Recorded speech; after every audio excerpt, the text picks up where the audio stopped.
Alright, and with that, good morning, Azeroth! Welcome to the inaugural stream of the channel. I'm Baroque and you're joining me on the 22nd of July for some casual Warcraft in a morning. We have the expansion on the horizon, the beginning of the World Soul Saga. Pre-patch right around the corner. And an awful lot to do. We've got alts to level. We've got, well, first things first, a lot of inventory and banks and bags and busy work to sort out. So we'll be starting there. Just making sure everything is in order, so pre-patch on Wednesday will be as smooth as possible.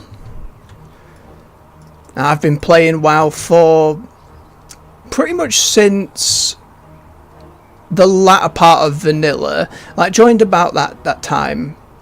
Didn't get quite to endgame things or anything like that. Oh god, these bags are not looking good for the expansion. We're going to have to do a lot of cleaning. A lot of transmog saved up for the changes coming. Honestly, I am unsure just how much in here will be useful. So let's get started. Head off to the bank here in Stormwind.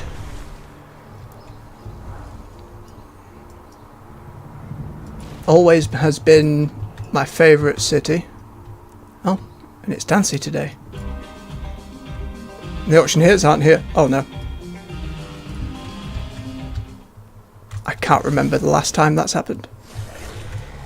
Oh, thank you, guard. We'll make our way to the other auction house.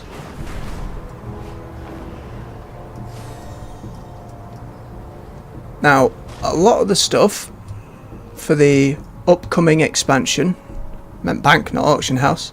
Oh, we're off to a strong start. Well met. There's a lot of foundational changes to the game itself, making things account-wide, alt-friendly, and for my purposes, transmog-friendly. So we've got a lot of stuff saved up across various characters. Oh boy, there's not going to be much room for things, is there? Well, we know a lot of this dragonfight stuff. Which again, I'm still not sure what is useful and what isn't. I played the game very casually. I'm not a raider, not a Mythic Plus player. I'm probably one of those solo casual world people who dabbles in PvP from time to time. Oh, hey up. We're getting a warning from YouTube. Stream bitrate is lower than recommended. It didn't say that earlier. The stream seems alright for now. We can knock it up and see what happens.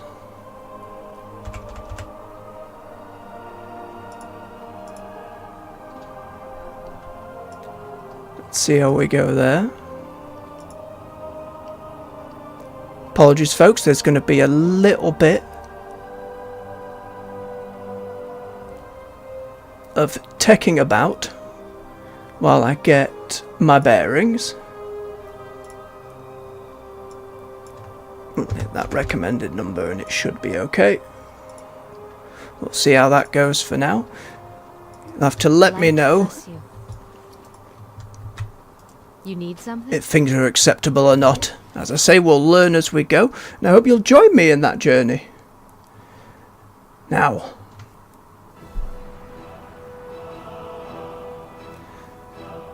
I think we just dump a lot of stuff, as the warband system will allow me to put a lot of different stuff into that new bank and share reagents across account. I'm very excited for that. All the crafting changes in Dragonflight have been a delightful start, you know, a new foundation for the game. With a lot more that can be built and added on top of it. So I suppose let's just panic dump everything into the bank that is not useful. Fishing gear, fishing gear. Fishing gear, oh boy. Never did much of that. We can keep these relics for now and try and hand those in at some point. The research thing I'm less sure about. That was the Azerothian archive event to go dig up bones and get some cosmetics, but I wasn't that bothered by what was offered. It wasn't too different from what I already have access to. Don't get me wrong, transmog is like the reason I've stuck with WoW over other games over time. I don't think there's an MMO that does it quite as streamlined, quite as user-friendly, for lack of a better term. Like glamours in Final Fantasy 14. It'll have different names in various other games. As we all know, fashion is always the true end game for any game these days. Don't need this, we don't need this. I don't know why I have a stuffed bear statue. Oh boy. Keep those, keep that.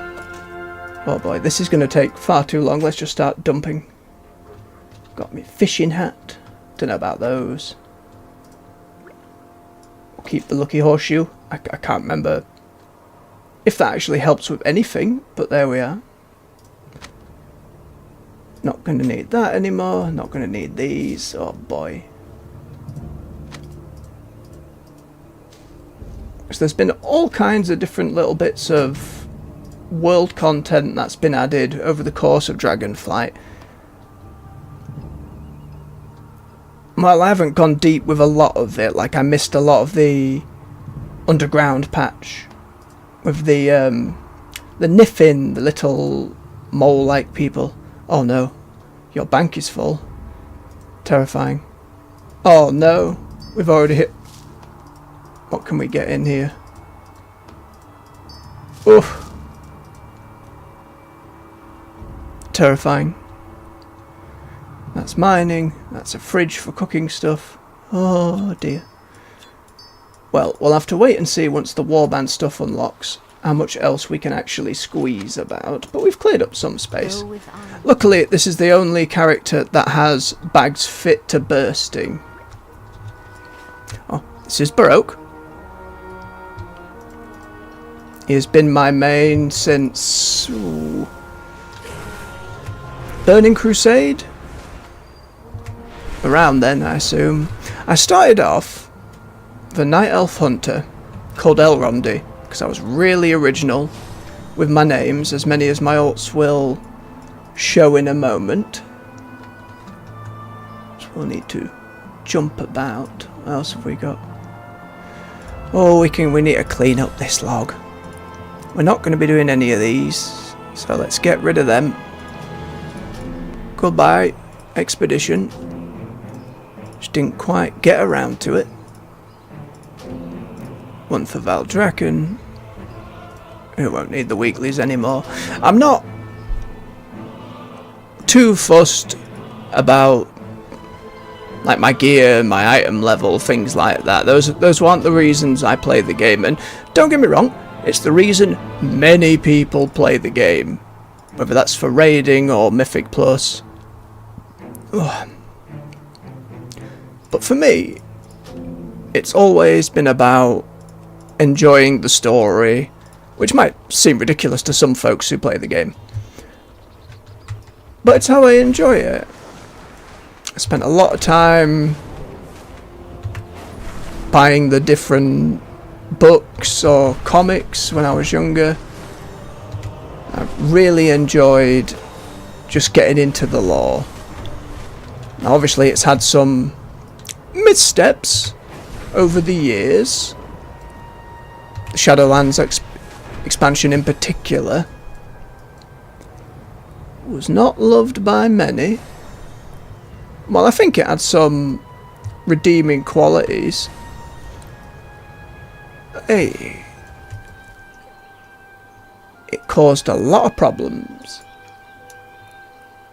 Now, the reason I bob here, this is one of my favourite spots in WoW, although I don't appreciate the NPCs who were added. But this was a spot that me and an old friend of mine who'd play on a regular basis, do a bit of 2v2 arenas, would come hang out. It's a nice little peaceful spot, as old as it is. But we will quickly make our way to Valdrakken, the capital of Dragonflight. Hearthstone customization being a lovely little detail they've added, I think just through Dragonflight. I can't quite remember if there was any before then.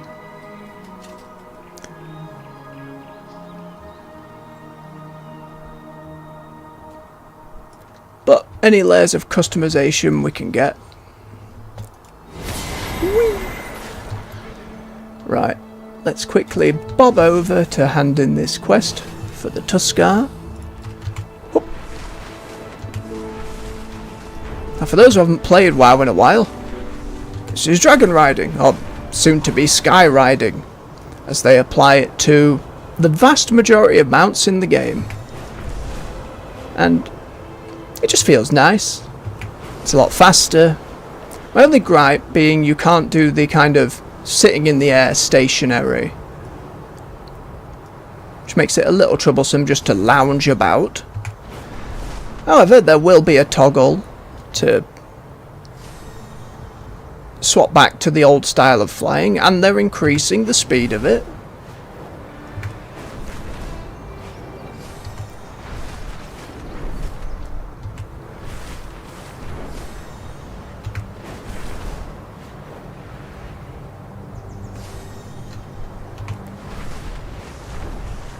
I think Dragonflight has done an awful lot in terms of building up the foundation of the game, looking more at evergreen features, evergreen kind of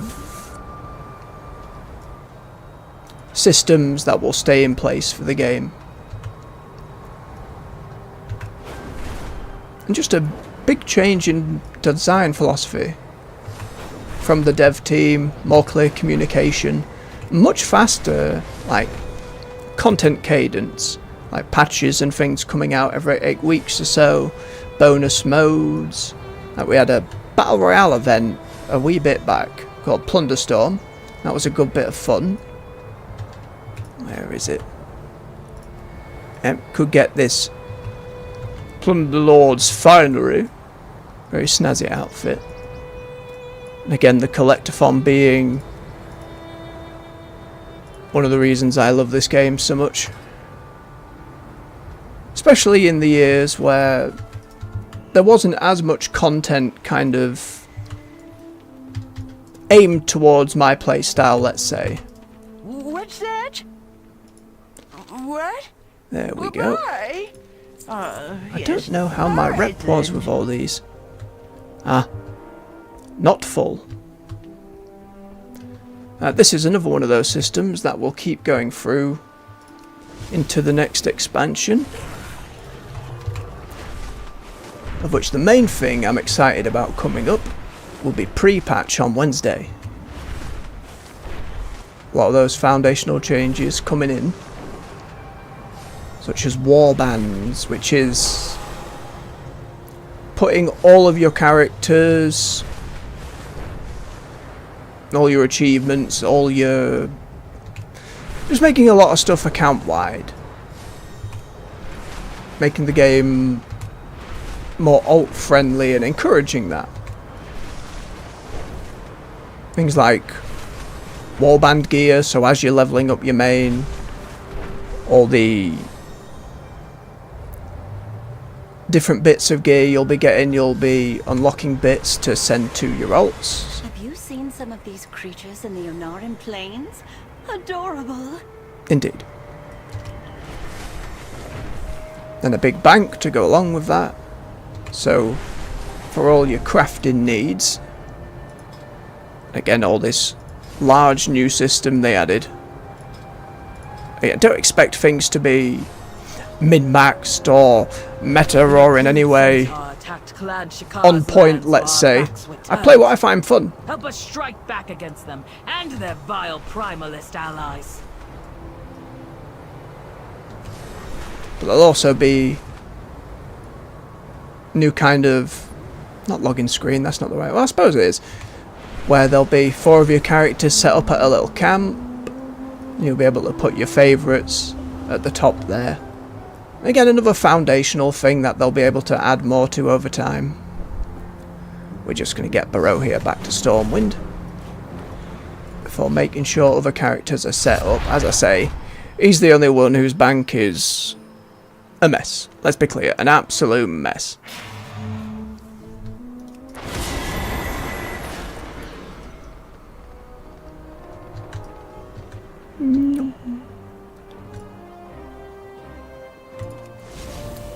Always love just zooming around. Alright, let's slap him in the trade district. Whoa. We'll stay set on here for now. Right, let's have a look over some of our other characters and projects that need working on. I say Baroque here has been my main for a long time. Love the playstyle of Paladin, just the ability to have a great sword to thwack things, the ability to heal, and just keep yourself in the fight, I suppose. Now, a lot of these names and characters were made over a decade ago. We've got our shaman here, Toby Rama. We'll have a quick glance, make sure his bank's all set up fine. Now, one thing with all the profession changes that Dragonflight brought about, brought a desire in me to create this little train of alts, let's say, with all the different professions to eventually become self-sufficient. But the system wasn't exactly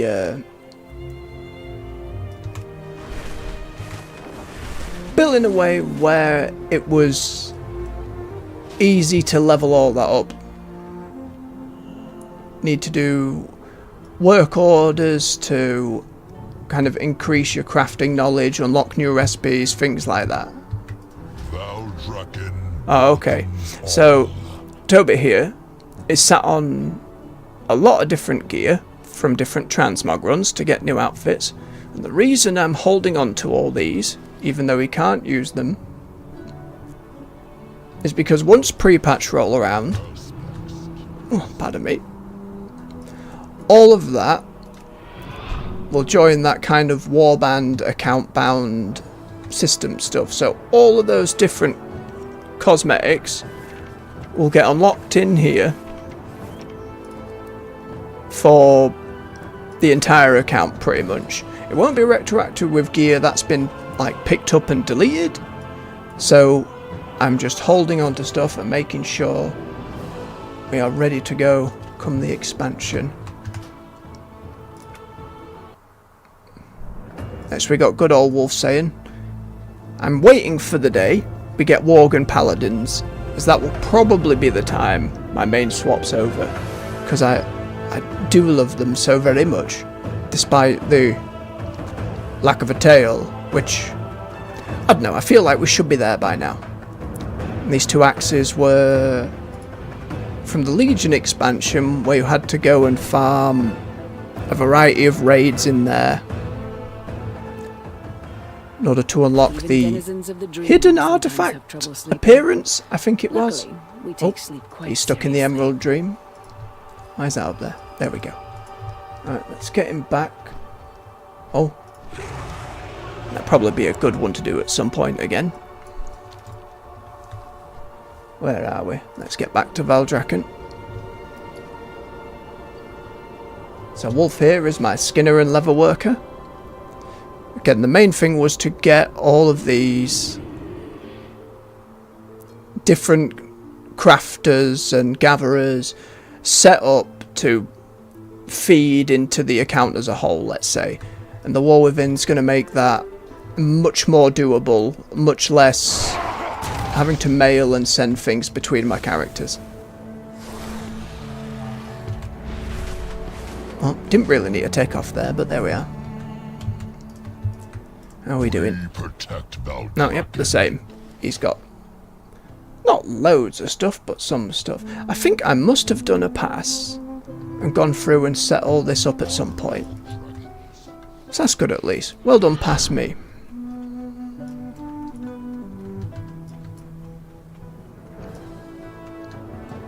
I think we'll leave him here for this Harbinger quest. This was like a preview quest for the upcoming War Within expansion and like a little story quest to lead into it.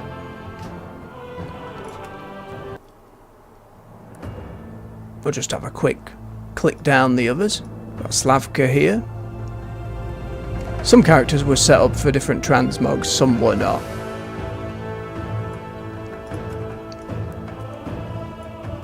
Just Baroque. Bayonetta here. It was named when the first game came out. Enjoyed that. Midamaru.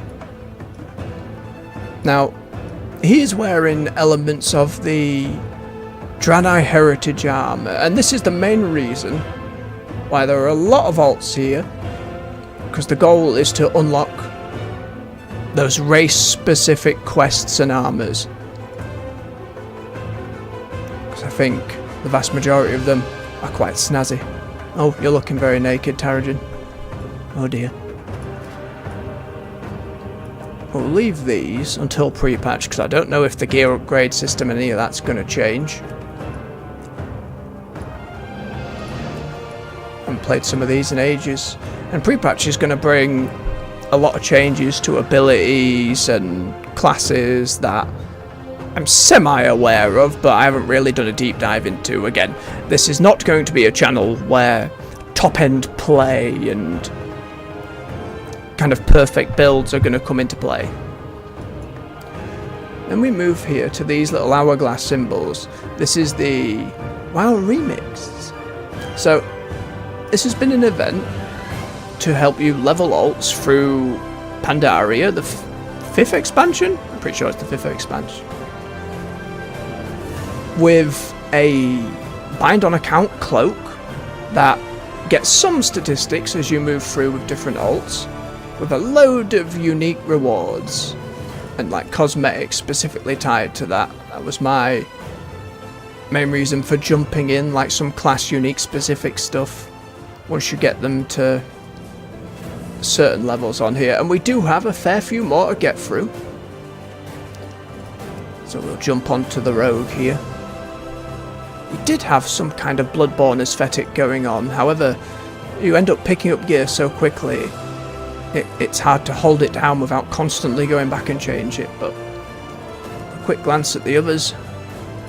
Again, so each of these is to unlock those different heritage armors. I've never been the biggest fan of gnomes, but mecha gnomes I thought were quite interesting. I didn't realise picking the robot arms would mean he can't actually have any cosmetics on those.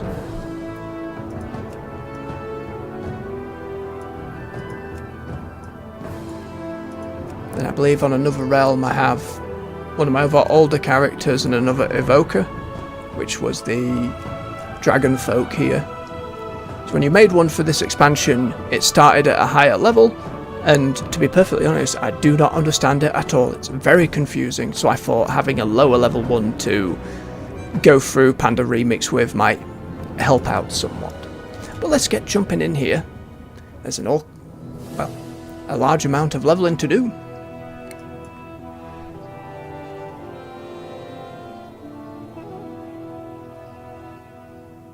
Oh, the Mogu. This guy. Hooded supplier. I don't trust this individual. It's one of the few characters. So, the conceit of Panda Remix here is we are helping the Infinite Dragonflight kind of go look through the main timeline. Because over the years there's been all kinds of timey-wimey stuff jumping between. If we leave the room, their little illusion will fade back to all the old characters who used to be in there, I think. With the exception of that hooded supplier. I need to go back on like a non-remix character and have a look and see if he's still there, because I don't know. Why are you here? Anyway, Hair. fastest ways I've found to level through some of this is to grab the free dailies in here, Guard yourself. which is a scenario, a dungeon, and a raid.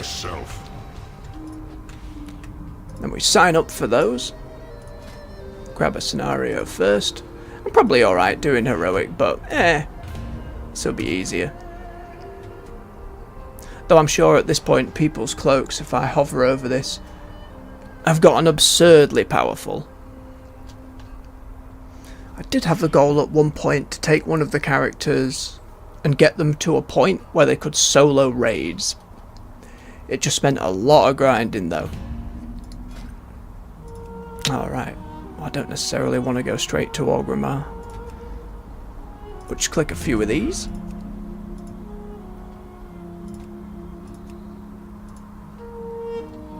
I didn't even realise until this mode came out that you could... just turn that down. That you could go through and queue up on different raids at a time. I had no idea that was even possible. I think we can do 4 or 5 at most. You're doing that too fast. Yep. There we go, so let's jump in. No. So this fella here is set on assassination again. I do not claim to know what I'm doing on any other classes. Even on my paladin, I know what works for me. Oh, we have become Horde for this one. Thank the laws of physics you're here. Let's see. Chuck a knife. Well, things are going to be dying very quick, as I say. Folks have these really powerful cloaks. And this is an easier difficulty anyway.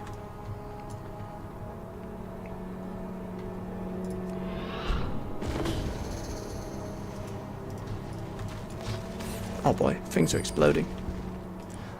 All the loot was replaced by bronze. That's the currency you use to get all the new different cosmetics and stuff. We'll go have a look at those at some point. Gotta keep collecting these artifacts. Everyone's collecting them way much.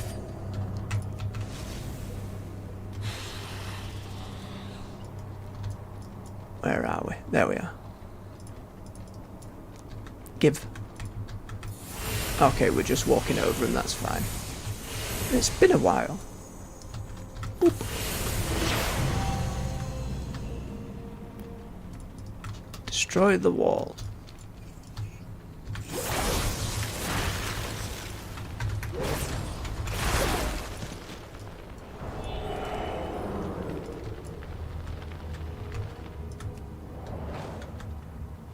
Another thing about Remix that they did, you get all these different gems to buff yourself further, including some ability ones. And there's all sorts of different options to go through. Well, best make sure I'm not in the voice channel. No, I'm not. Thank goodness. That'd be embarrassing.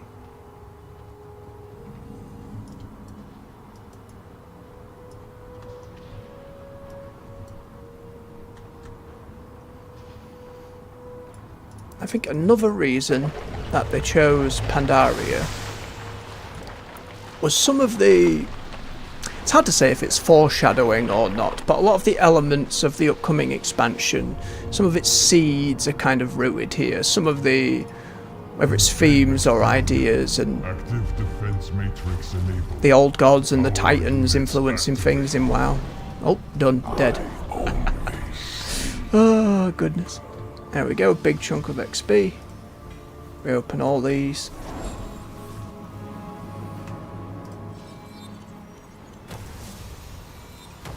Alright, then we can leave here.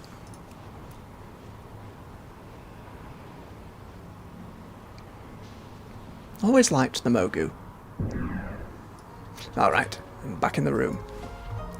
So, bit of an upgrade, bob that on. Click the ability out, bob it in. I'm sure a lot of people would say, why aren't you using add-ons to make this and that quicker? May I aid you? And I did used to. Go in peace. It just got to the point where I was like, eh. Every time I went back to the game, I didn't want to bother going through and upgrading all my add-ons and learning what's necessary or not by most people's standards. I like the game to kind of speak for itself.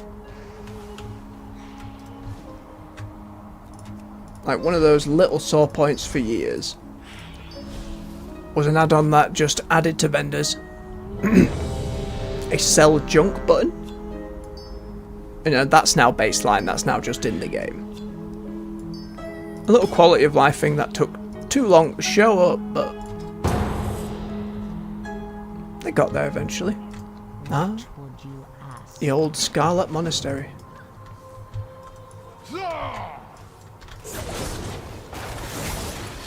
Do a lot of AoE and stabbing.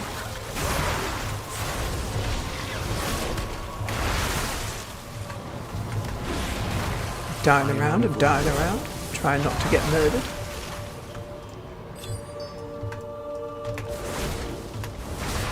Too far away. I must get closer. I need to target something first. Oh boy. My endless agony shall be yours as well. Too far away. The end. At last. Oh, skilly Skeleton voice. Your agony will be mine now. Yeah, and I've always had a big soft spot for WoW's voice acting and the characters therein. My memory of all of it, it's not as good as it used to be, however. I do remember a lot of the bigger beats, let's say.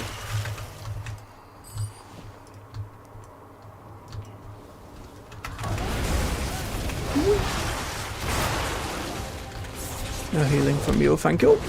Stab, stab, stab, dead. I do not have a target.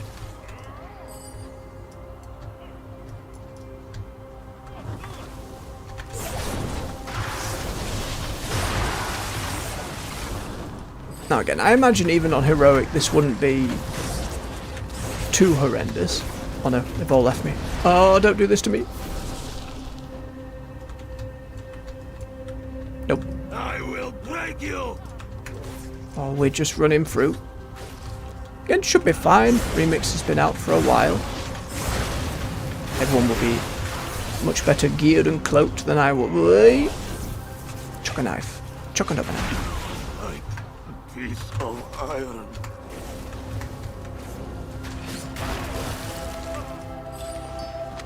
Chunk of XP.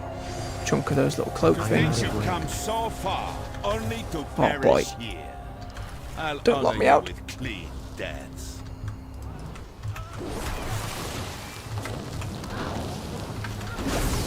I require a target.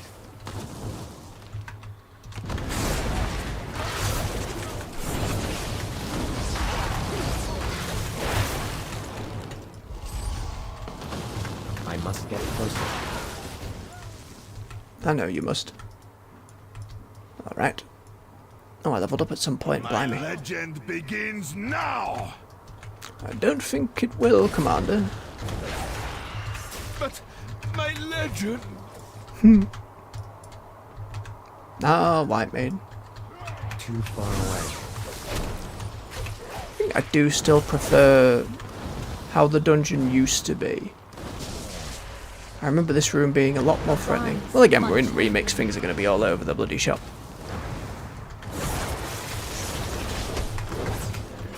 I have to DPS them down at the same time, or they resurrect each other. Or maybe it's just her resurrecting him.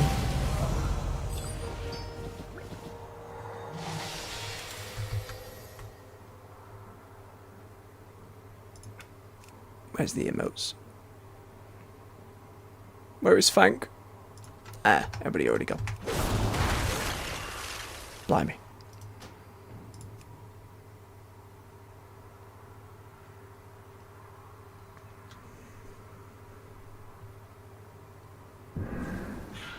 Right, let's have a quick gander in here. What was I going for? Passive figs. To worry less about button pressing. Very good.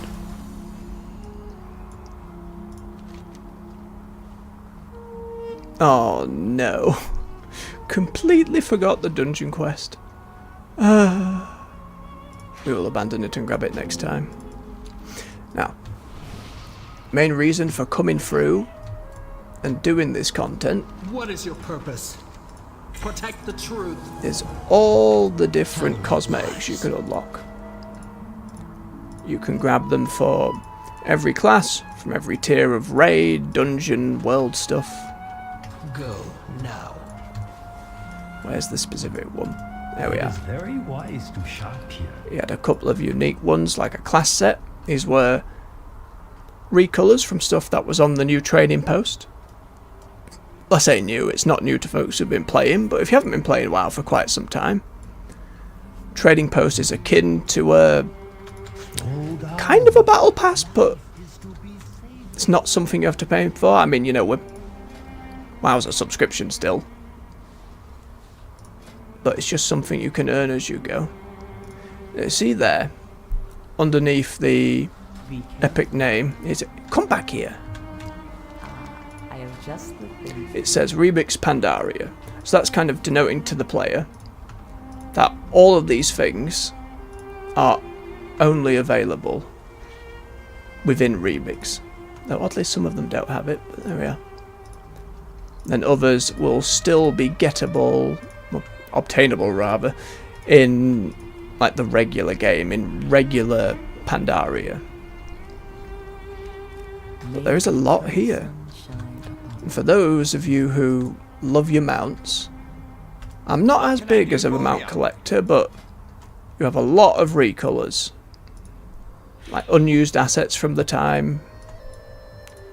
Some new ones too, I imagine. It's hard to say. And of course, anything that's a flying mount, the vast majority,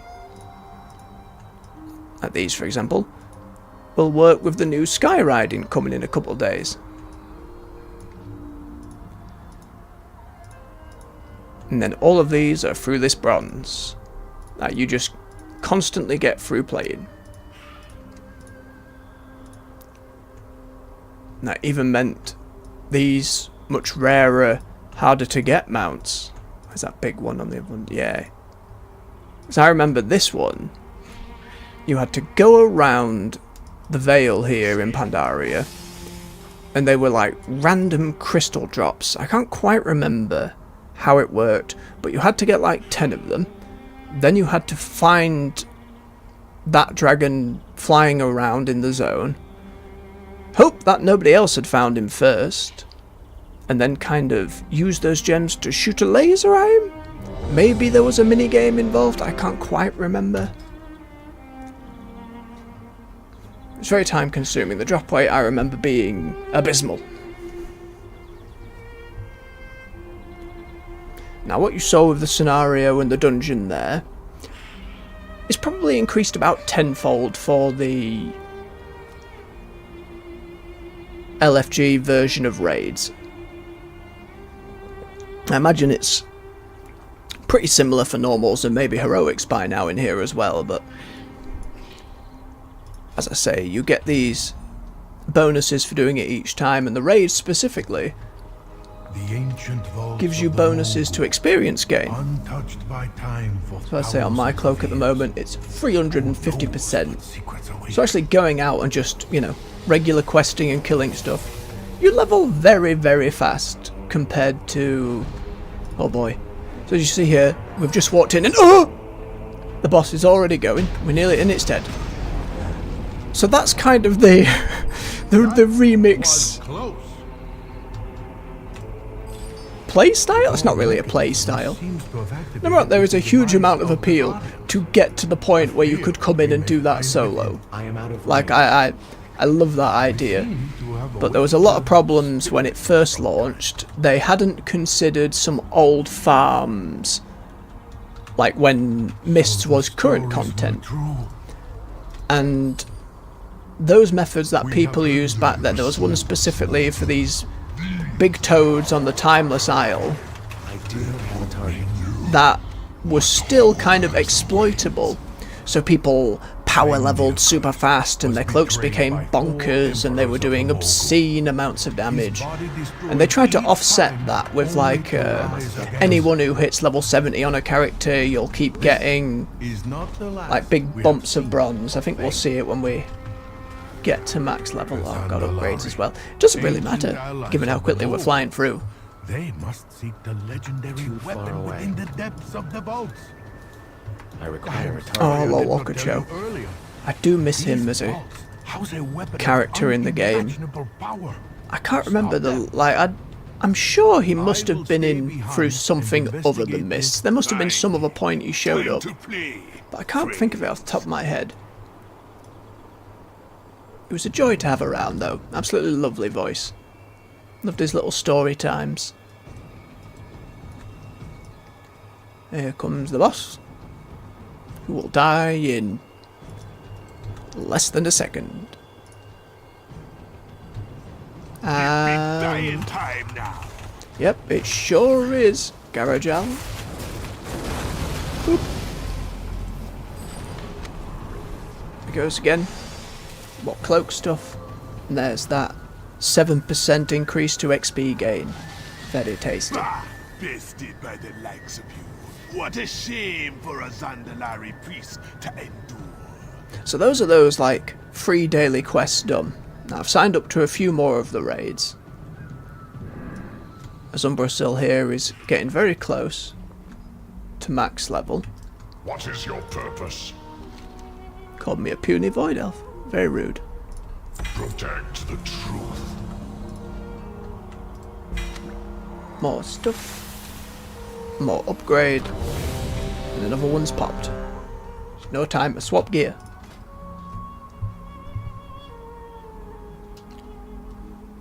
Again, whether it's in the live streams being up thereafter or any folks live, do let me know how we're doing in terms of audio levels, things like that. Oh, we're already 2 bosses down. Blimey. And I did not make it for that one.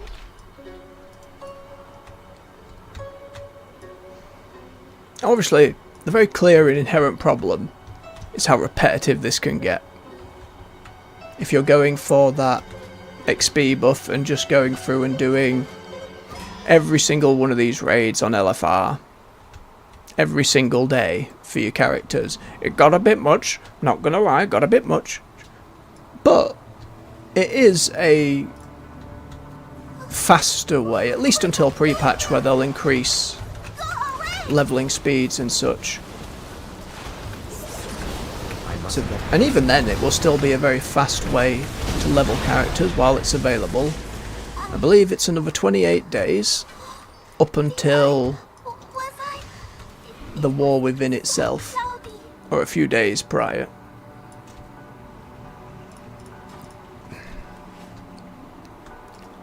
And I think though, given just how quickly overall we found more people playing, it's still extremely popular as a mode. Like, you're still getting a lot of people jumping in here, leveling their ults,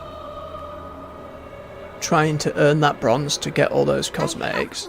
And we'll probably have a day, in like the final days of it being out, where I go through each of these and just spend all that bronze, and get as much as we can.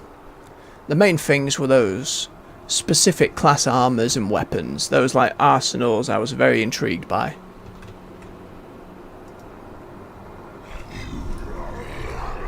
Just more and more options for customization are always a delight. Goodbye, Sharp. Goodness me. Now, another 7%.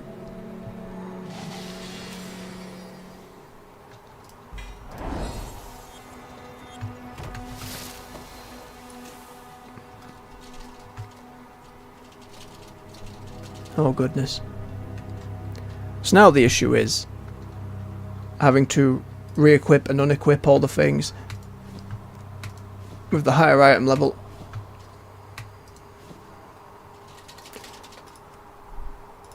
And unequipping all those gems. And yes, I'm sure there's an add-on that makes this process a little less troublesome. But I'm sure these are also lessons that Blizzard can learn for what I think will be the inevitable return of this event in some form in one of the other expansions. Not sure which one. Because it was interesting they did Pandaria right as Cataclysm Classic was launched. And for those who don't know, the Classic servers that they've been doing are older expansions kind of set in the state that they were upon release. Maybe a couple of changes here and there, quality of life stuff. There's a lot of people want to play WoW as it was. You know, you get a lot of people going, oh, Wrath of Lich King was the best time in WoW. Vanilla was the best time in WoW. Classic, you know, affords players the ability to go and play through all those different iterations of the game.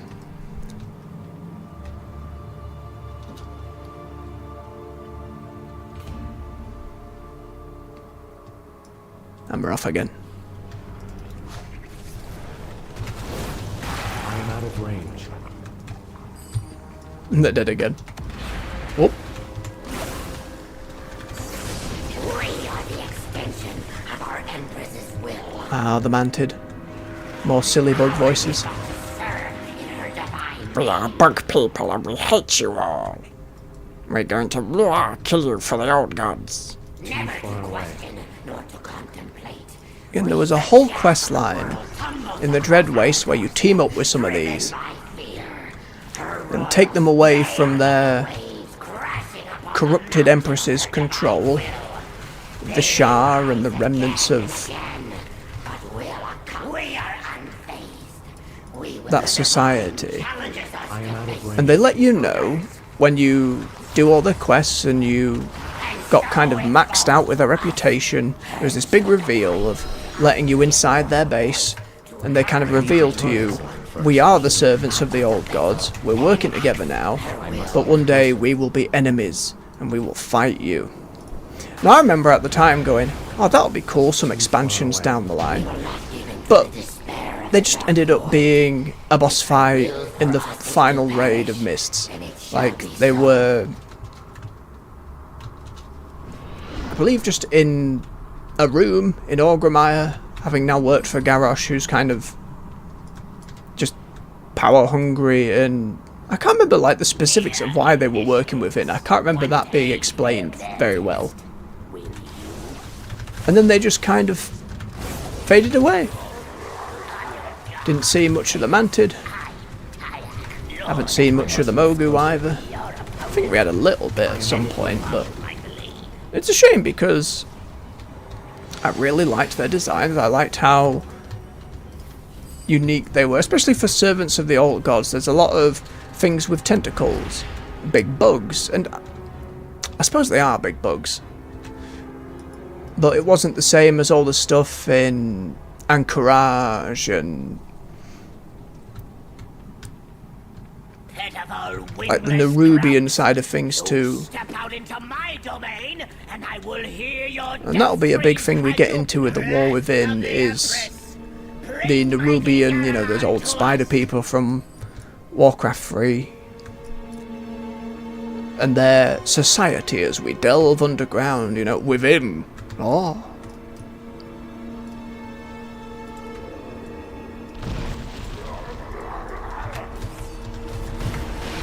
I remember this fight in terms of like the early days of LFR in Mists, dying here. But there we go. Another one down. Another 7%. You see now we're at 370% XP gain. It's a lot. And more upgrades already. Put a new one on, take the old ones off. Bam, bam, bam, bam.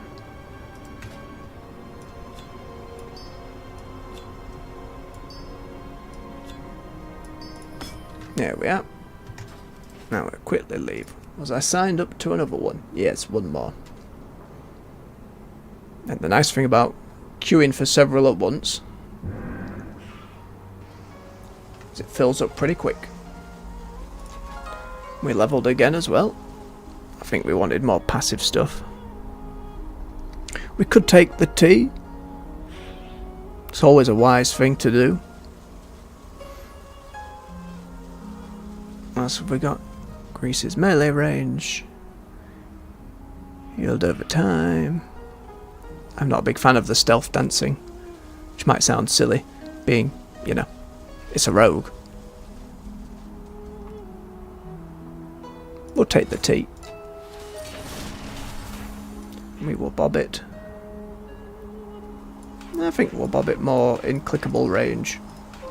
I'm sure I could set up plenty more hotkeys, but I'm pretty comfy with the ones I've got. Right, now with all this gear, obviously our bag is filling up. So we take this little button here, and we get this little portal, and we break it all down. Which gets us, of course, more of that delicious, delicious bronze.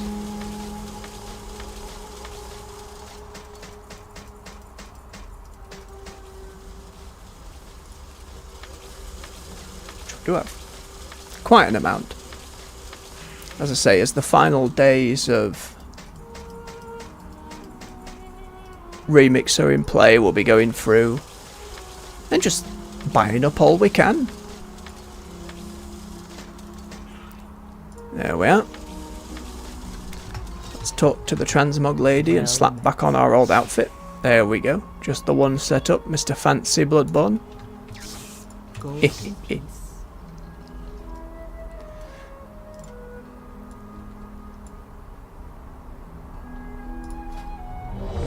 Who's flashing over here? Oh, never mind.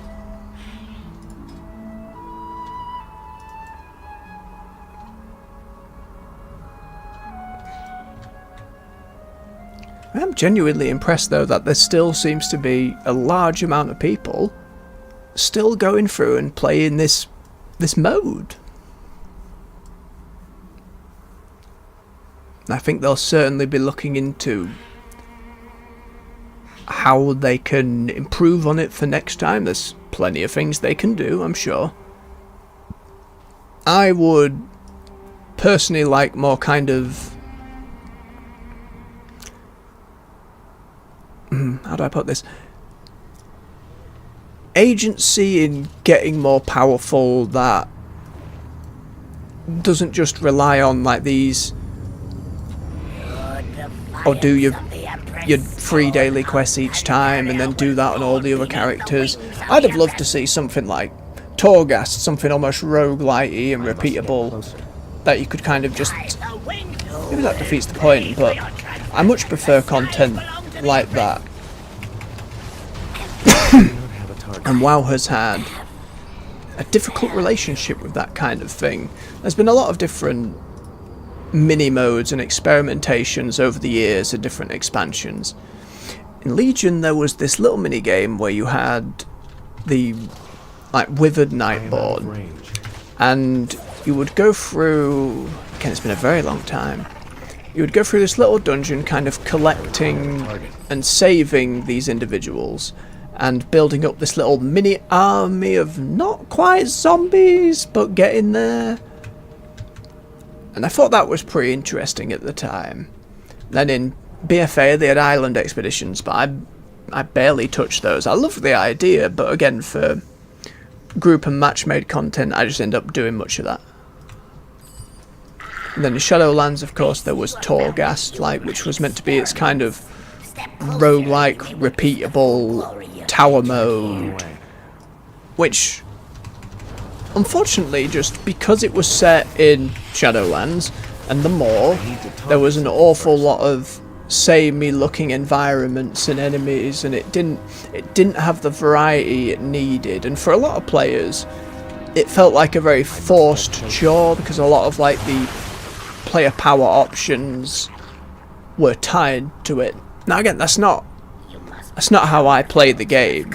So a lot of those complaints throughout different expansions, like in Battle for Azeroth, people saying, oh, the Azerite gear completely has been botched and makes the game worse, and in Shadowlands, farming for the various currencies within the Maw and Torghast made everything a massive chore. So while I didn't engage with that content in the same way, like you, especially if you're watching WoW content and you're listening to what the community is saying as a whole, it kind of dragged it all down anyway. So all that negative stuff, you just kind of felt whether you wanted to or not. Like, I liked a lot of the story elements they did in Battle for Azeroth. I enjoyed a lot of the ideas of Shadowlands, like going and seeing the different lore characters who had ended up in these different afterlives. I thought there was huge potential there, like seeing Alexander Morgraine in what was it called, Maldraxxus, I think. But I think in a lot of those cases there was just missed opportunities there. Like the Kyrian, the angel folks that Uther ended up with, they had like a little mini game mode which was like, oh, fight super powerful individuals in this like little Colosseum-y arena thing. And I did a couple of them and then realised, oh, these are just random angels that I don't really give a toss about. Like, I'd have loved to have seen some old lore characters used there. And even the better expansions aren't free of that, like Legion, for example, in the Warrior Order Hall, had like a little arena where you were meant to go and fight people.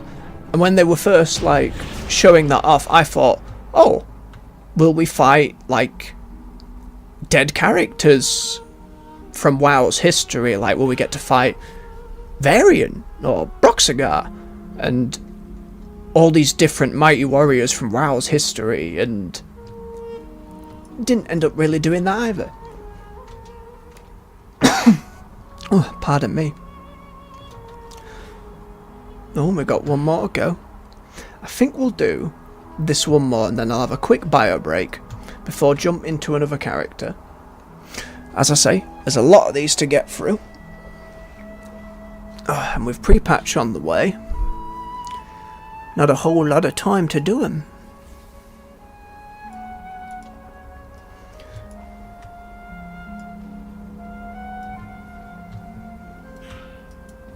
Another great thing about Remix itself, we have our old dragon riding, our sky flying in the old zones. It's just fun to fly about. There's another thing you can do to level up. Like, as you can see, there are quests everywhere. So you don't have to do this, like, sticking through and hitting all those different like daily quests and challenges, for lack of a better term. Oh, there was a rare down there I missed. Where are you? It's like a star on the map. Where oh, there it is. Oh, it's Dark Souls reference. It is Doggo with sword. Apologies, Doggo, it has to be done. I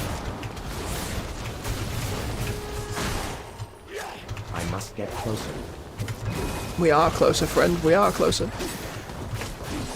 I need to target something first. More stuff. It's another good way to level. Oh.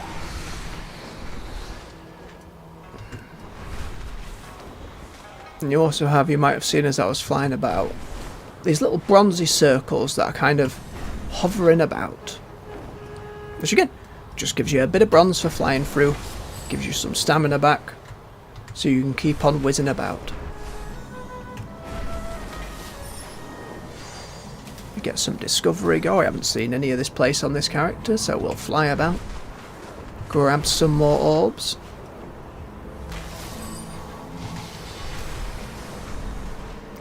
Now, one of the reasons Remix will have done a lot better than, say, Plunderstorm, which is the Battle Royale event, is PvP focused specific stuff turns off a lot of people. You know, they don't want to be just getting murdered the whole time. I will say, I didn't find it that bad. I've always had a soft spot and enjoyment for WoW PvP. It has gotten harder over the years just because the game has gotten more complex. At least it feels like it's gotten more complex. Like, a lot of the damage characters feel like they can explode you very quickly, and you have to be very on top of damage mitigation. And if you're not doing it often and you're not used to what every class can do, it ends up being a little overwhelming. Also, the queue times last I checked for PvP were not in the best of spots. That's another thing I'm excited about with the upcoming expansion, is the change to that instead of having the rated bestest PvP gear be only through arenas and sorting out full groups of people for rated battlegrounds, it will instead have a match-made mode to go into said rated battlegrounds, which I'm sure the chat will not be a delight. Probably end up being probably toxic, probably quite toxic. People get very aggro in online spaces these days. But in terms of the ability, especially as a more casual player, to jump in and try and get a little bit of that better gear. Let's see if I can... Yeah, so the PvP gear, the specific elite sets. Like, and being able to potentially unlock some of that is of great interest to me. Especially when some of the recolours for that specifically were delicious over the years. Some absolutely wonderful colours I am annoyed to have missed out on. On my Paladin, I only ever... It was Mists, actually, where I got like a couple pieces of the elite gear where me and my mate were really into doing 2v2 and managed to start like climbing the rating. But again, like with a lot of WoW, if you're not following specific builds and using specific add-ons, you just tend to fall behind at that point. And that's fair enough, you know, if you want to start breaking to the top end of stuff, you kind of need to be doing that. But a bit of more casual onboarding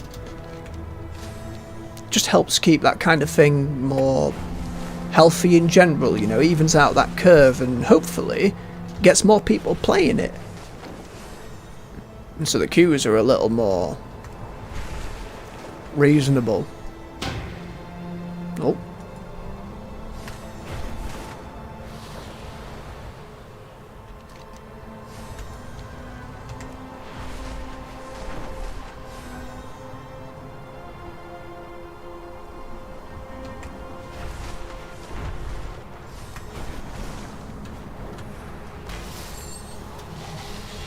Oh, give me a bit of summit as well. Rare down here. Hello. Oh, you're not the rare. Who is? Where are you?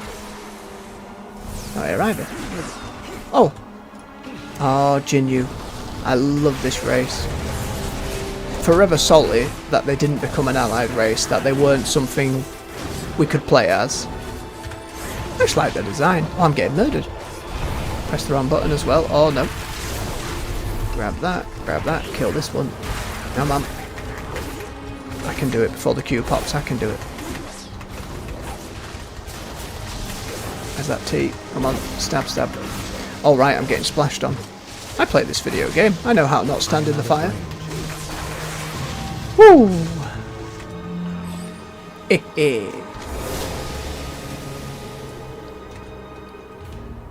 Oh, I had potions and stuff. Well, completely forgot. Drink. Pardon me. Cho again. Lovely to see you, Cho.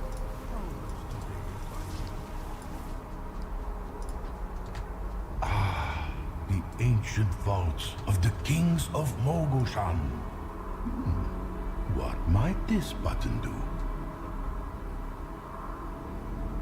feel the reality of going into an old tomb, seeing a button, and thinking, sure, this'll be safe to press, I'll be fine. I mean, to be fair to him, he is followed by, what, 25 murderous adventurers who will gun down anything immediately. Well, that's a nice looking transmog. It's my main thing about these group activities, is just seeing what different people have come up with. Subutai the Swift, well known as a masterful archer and genius thief. He stole from the rich I and do not kept have a everything. target. What is this? I've heard nothing of this emperor. Meng the Demented? According to these texts, Meng was the most foul, I require a target. ruler who ever abused the imperial throne.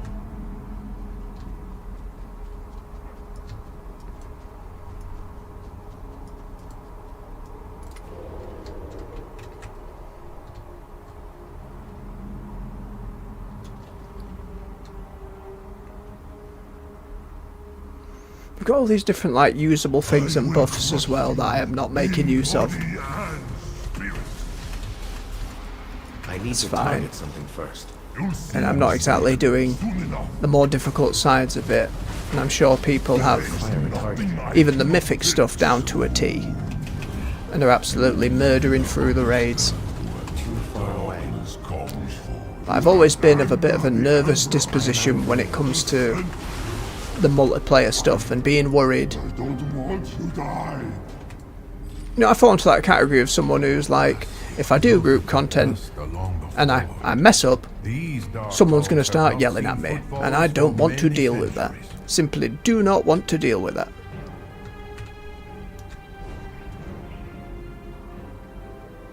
Which is why for the War Within, the fact they're adding a piece of endgame content that's built more towards solo players or delves, that really excites me. That's a piece of content that is tailored to how I enjoy this game,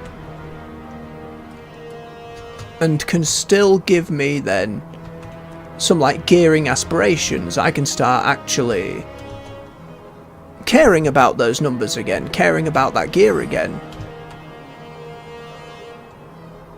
And there has been stuff like that in the past. Like there was the Mage Tower in Legion, which were these like solo challenges for the individual classes to earn unique cosmetics.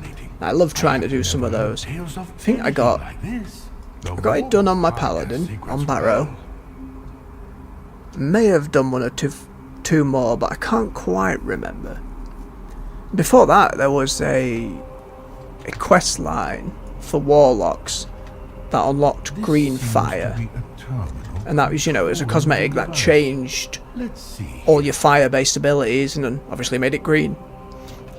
And that quest had you using stuff like Enslave Demon and summoning your different pets, and it really required you to engage with aspects of the class that you didn't tend to use. And that was really cool. Oh, somebody just got breathed on and died immediately. I need to target. That's alright, they were bro, and he's dead.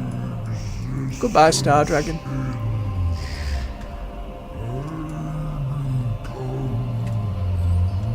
The machine has been destroyed, and so the moguls' power weakens. That it does, Joe, that it does. These discs look familiar, but I can't. Sorry, Joe. place their Everybody origin. moving too fast. The code. Just gotta go fast. The discs. I must. I see everything clearly now. May the great grain guide your steps. I do not have a target. Nope, and it's already been turned on as well. Just think, you'll see people dash in, and there it is. We must go. So there's like probably 8 or more people stuck out there who will just wait for the fight to be over, and they'll eventually get in. The Emperor's strength grips this land with fists of iron. At some point we lost rested XP. The bar has turned from blue to purple.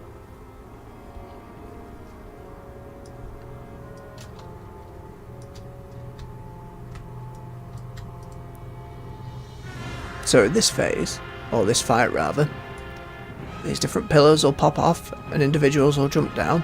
But of course here in Remix, there will be someone in the group who can just murder them immediately, and it's over.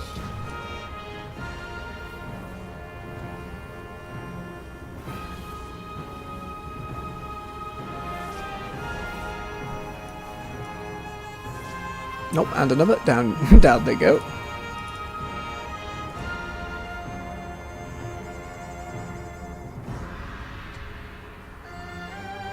Well, that Lightforge fella here, wearing some of their heritage armour. And that's a lot of the reason for leveling these characters for me, is to get those specific armour sets and see their quest lines.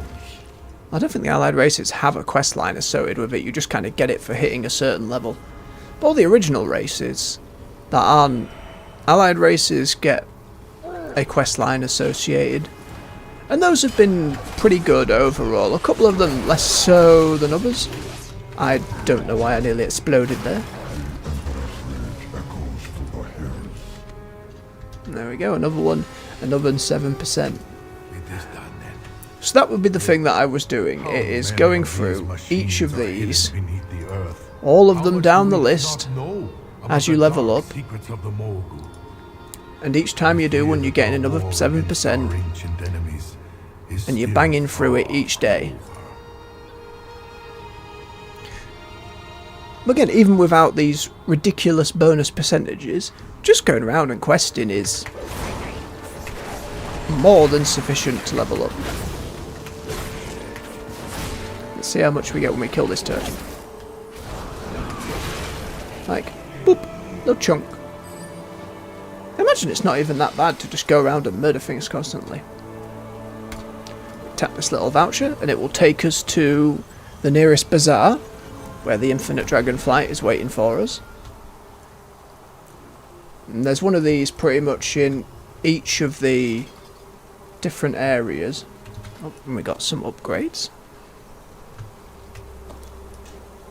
And some of the different like lootable armour and stuff was unique as well. Whether that's old recolours that never got used, or new models that some of them I believe were just, as I say, a lot of unused old content that they were able to bring back here, which is fine. That's more cosmetics, that's more options. Always happy to see that. I look forward to there being more.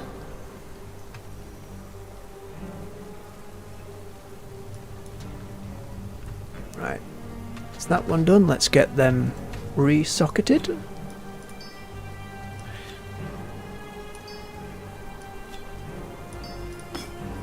There we go.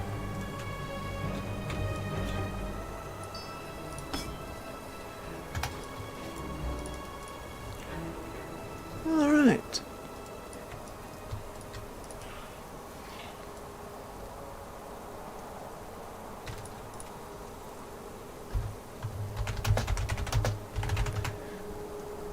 Right. I think I will have a quick bio break, and then we'll be back for more leveling.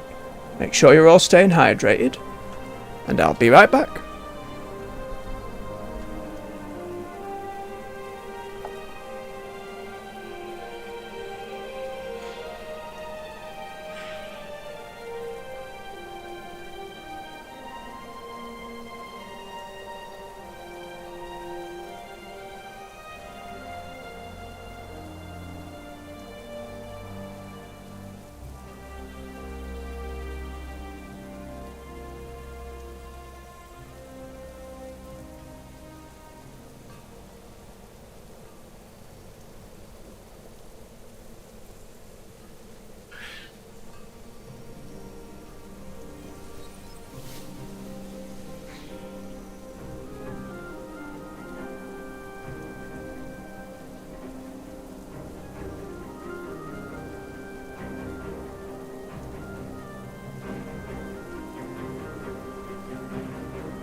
And we're back. Now, one thing I'm noticing, my computer is getting very warm, so I'm just going to bring up a little temperature checker thing and just have a quick check that things are safe? Question mark? I am not a tech expert by any means. I know bits and little Googles here and there. Yep, okay, we're at about 62 degrees. We're in a safe zone as far as I'm aware. The fans are going on full. Hopefully that's not something you all can hear. Right, let's grab the big stein of water.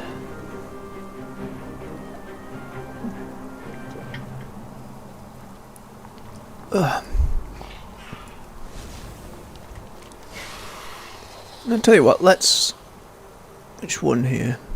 I'm not sure which is technically the starting point for the zone, but we'll go to hold up over there. Change it up with some questing. We can probably queue for a few things at the same time. Now I know going through and leveling alts isn't the most engaging of content.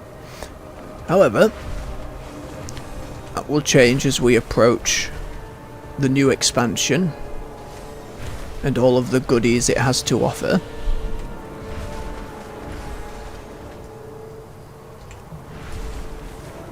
Let's get signed up for a few more of these.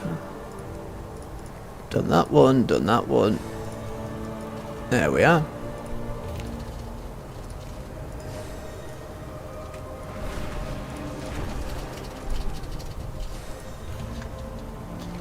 Alright, oh, we've overdone it. Should I put a pin down? This way. There we are.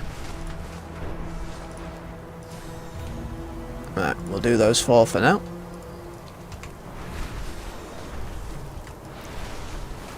Top of the Great Wall. Over here? Nope. But it was right there on the map. I think I physically remember there was a Pandaren lady off to the side somewhere. Can't quite remember which section of wall it was. Wasn't that one. Used to spend a lot of time here where the PvP vendors were. Oh, just grab that while we're here, because why not? I think it's near here.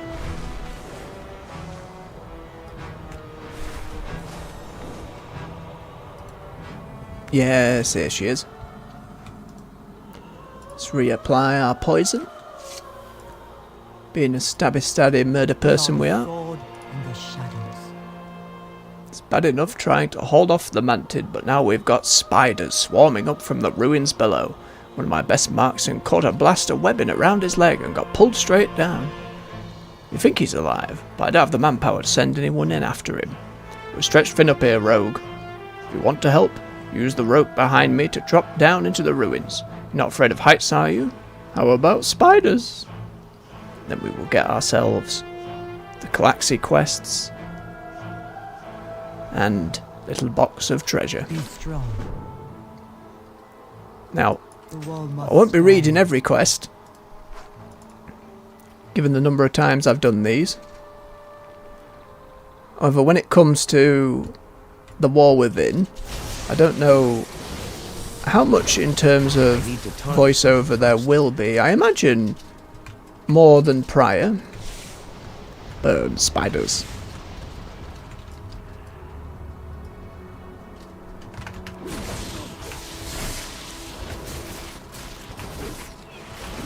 But I'll be happy to as we go.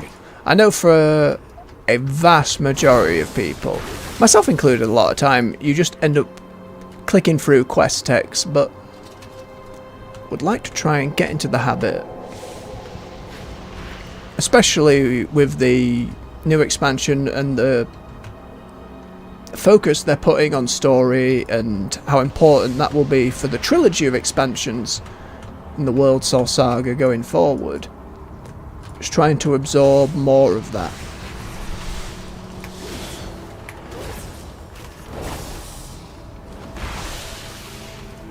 Why did the other ones not count? Oh well.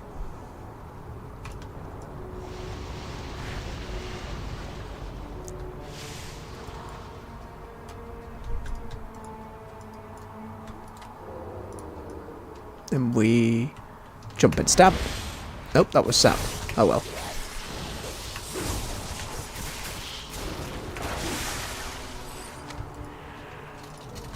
And we could pop all these different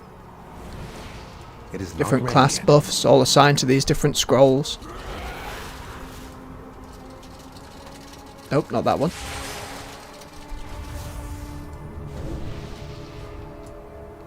Burn more egg. Yes. Goodbye, spiders.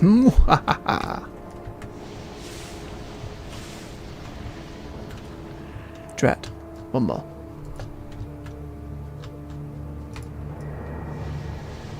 There we go.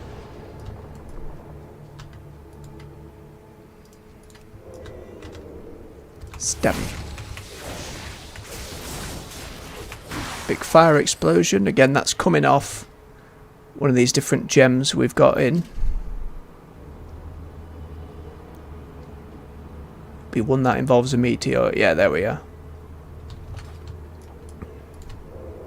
Which again, more like that is the kind of like, because if we're going through and the purpose of this is to gather this currency, level alts, and buy lots of goodies, just let me be even stupider in terms of the crazy stuff at my disposal. Let me really break the game. Don't get me wrong, there's a decent variety of stuff here. Like, we've got all these different gems to go into the different sockets. Like, these blue ones are movement specific, and some are for healing, some are for tanking, a good chunk are for DPS. I think one of the bigger problems at the moment is you just end up kind of socketing the same ones, and I'm sure there are like meta builds for, oh, if you are this class you take these ones, or all DPS take these ones. Watch the shadows. The wall must stand. But it's a good foundation. Like, you know, they can work with that. I'm sure there's plenty of designers with some good ideas for things going forward. They have like a team dedicated to it now.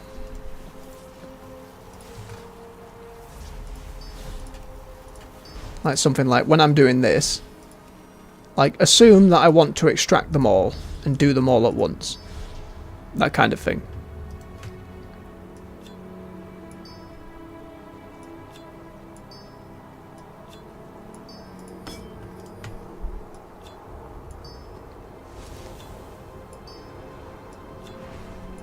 There we go. Talent point. Let's have a quick gander. What's this one? Increase your bleed damage and murder things. Make that AoE. We'll go with the murder thing. Hello! Ah, has someone just triggered this and I have to wait? I assume so. Right, we will go outside. We will spend a moment for him to despawn. There it is.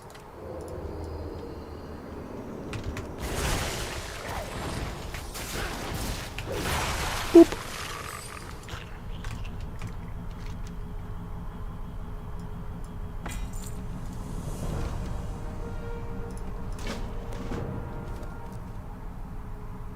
Good night. Oh. Good night, me. What's happened here? Oh dear.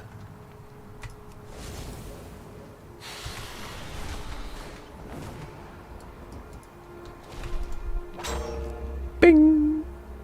Wake up, please.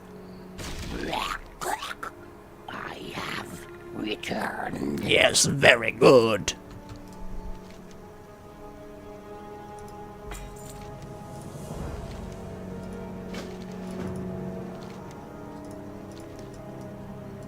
As is so often the case, more murder is required. Such is the way of the adventurer. Goodbye, fly. I need to target something. Give me the first. bits.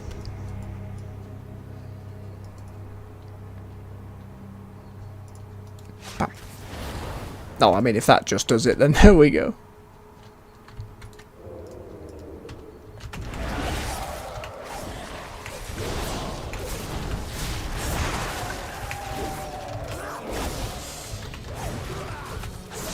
Starting to take some damage. That's another criticism I heard of this mode in particular. Is that the scaling, once you hit about this level just before max and then at max, suddenly things are really hurting you. Especially compared to as you're leveling up. Like characters that were, I think it was like under level 25 or something like that, just had more damage, more survivability, and the scaling was kind of a little buggered. Get knifed. Would that in real life it was so easy to just knife flies and wasps and the like. Many knife. Many more. I require a Dead. target.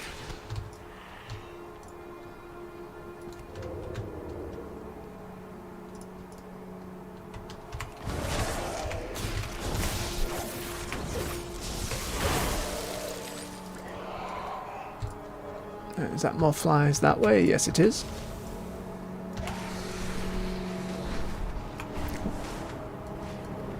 Gib.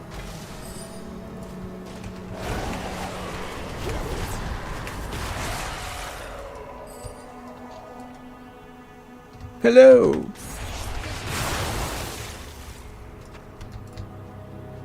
Nice. Oh, I'm poisoned. Chug some drink. Stab in more flies.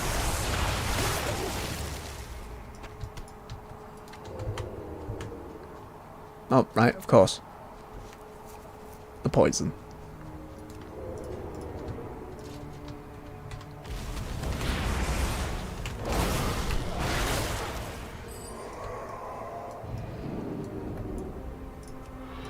Yum.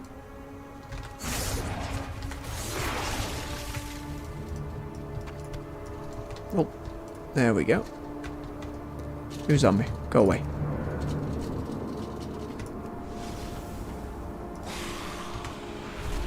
I've always had a little bit of ire towards rogues. Again, in those days where I would PvP, with lots of memories of just being stuck in place. Being like sapped, then gouged, then they're invisible again, then I'm stunned again, and then, oh, I'm dead. Or I've bubbled too early, or some such. Alright, all these chests are open. Oh, with more stuff.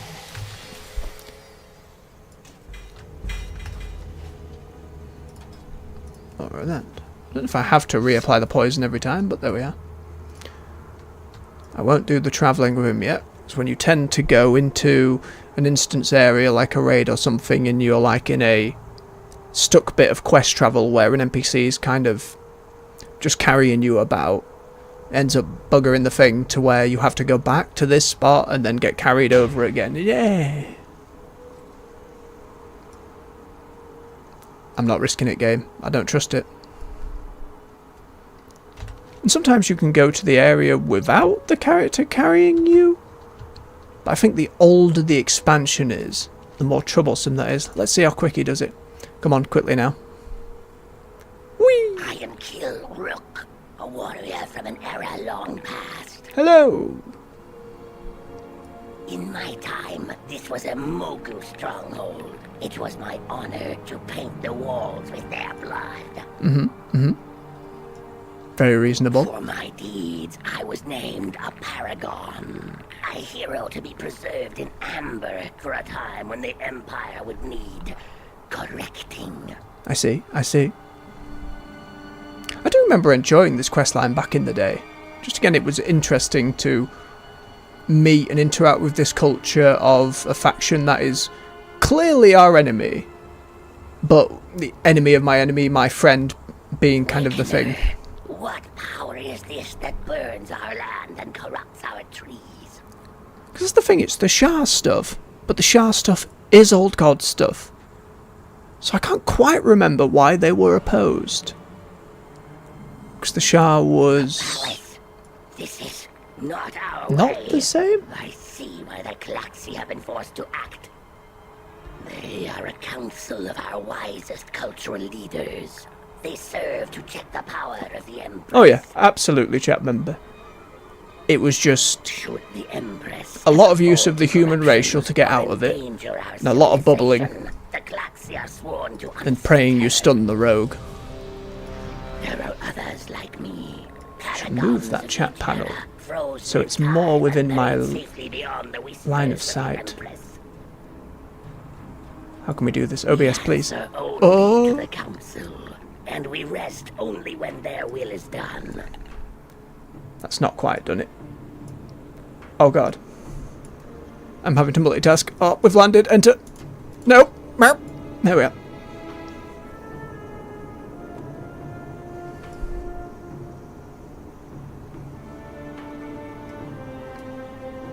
Yes.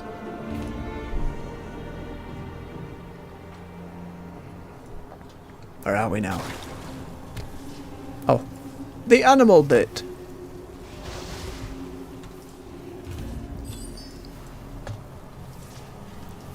And everyone pulls everything in the room. And it all dies relatively quickly. And the boss, also dead.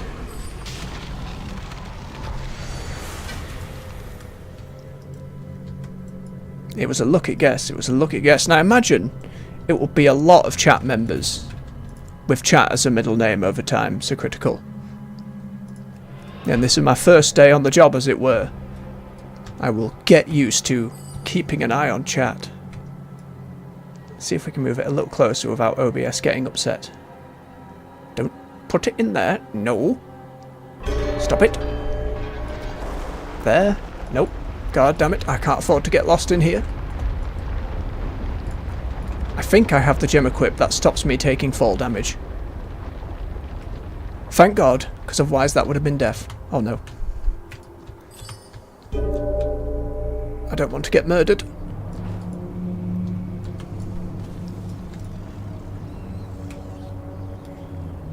Listen, chatbox, I will fight you.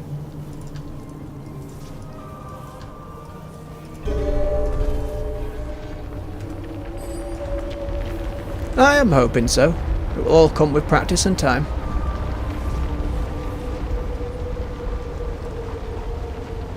Give me that bronze. Give it. And people running through and getting booped. Oh, it's a tank though, we're fine.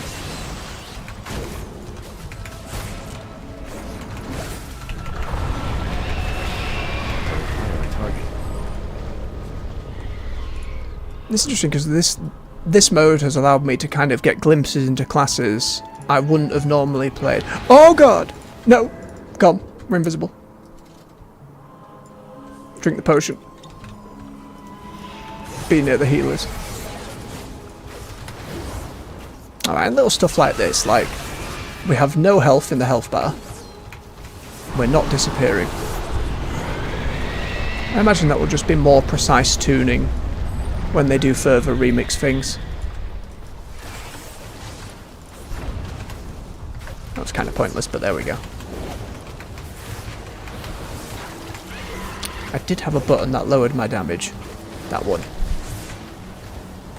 We do that when it hits the enraged thing.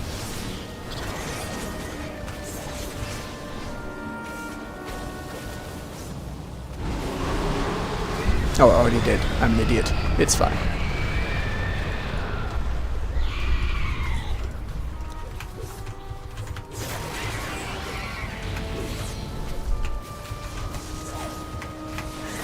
And for those who haven't played in quite some time, one thing they added later on in Dragonflight was the ability to do dungeons as like follower dungeons.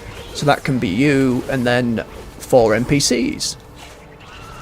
Which has given them kind of the lenience to put more story content into dungeons again with the upcoming expansion. Which again, for the kind of player I am, I'm very excited for. Means I don't have to stress and worry about it. I can just go in, enjoy it at my pace. They did also say there will be like a story mode going by yourself for the raids, but that will only be for the final boss and only in like the final week of Raid Finder, which by then the endings and the lore implications, all that, will have been about for like a month or more.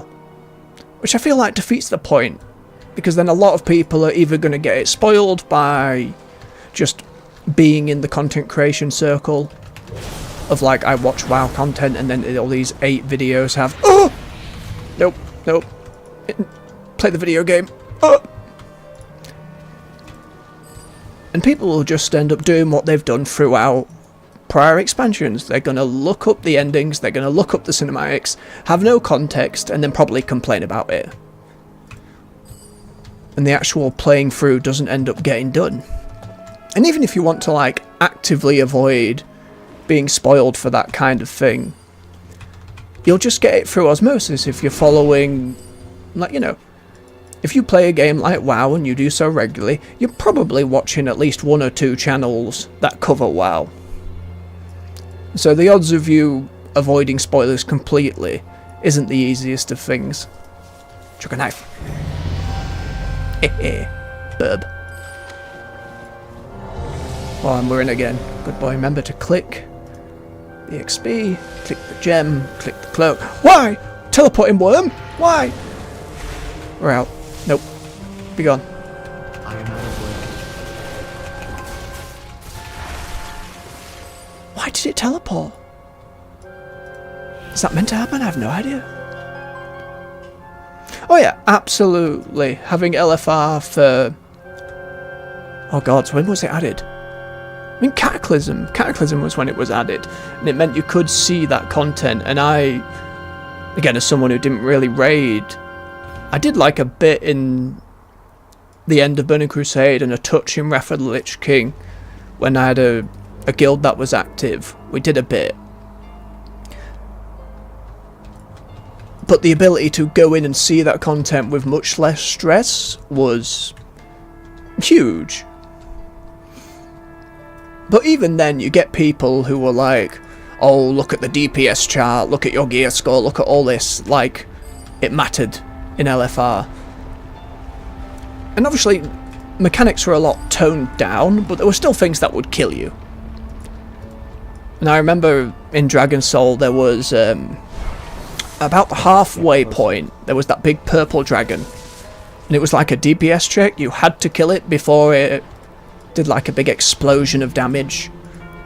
And in the first few bits of LFR that was not happening every time. You'd have people leave groups, you'd have, like this fight on LFR, like he'd create like a maze in the dark or something like, we're not going to see it now, he's going to be dead in a moment.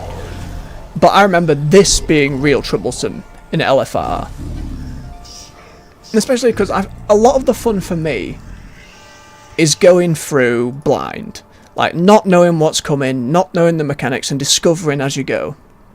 But people hate that. They want you to come in and know what you're doing, not die and get through as, like, you know, as efficiently as possible. And that's just, it's not fun for me. Like, the discovery and the learning from failure is like a big part of it. Let's just do this one. All these are going to get changed in 2 days' time, it's fine. Oh, Spine of Deathwing, I remember falling off plenty of times. Just whee! And people yelling in chat, go to the left, go to the right. Oh. The door closed, we got in and he was dead anyway.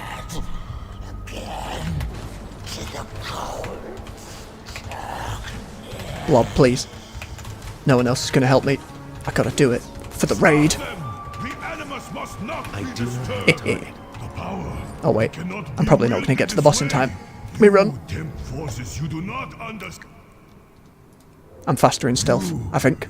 Have doomed yourselves. It is unleashed. I see Mythic Plus was like, drat. Well, that's on me. Let's have a sit down. Ugh. I only ever did like one Mythic Plus dungeon like a couple expansions ago. And just the thought of, like, it got back to the time when achievements were, oh! Why? What's happened? Now I'm getting teleported. Why is this happening?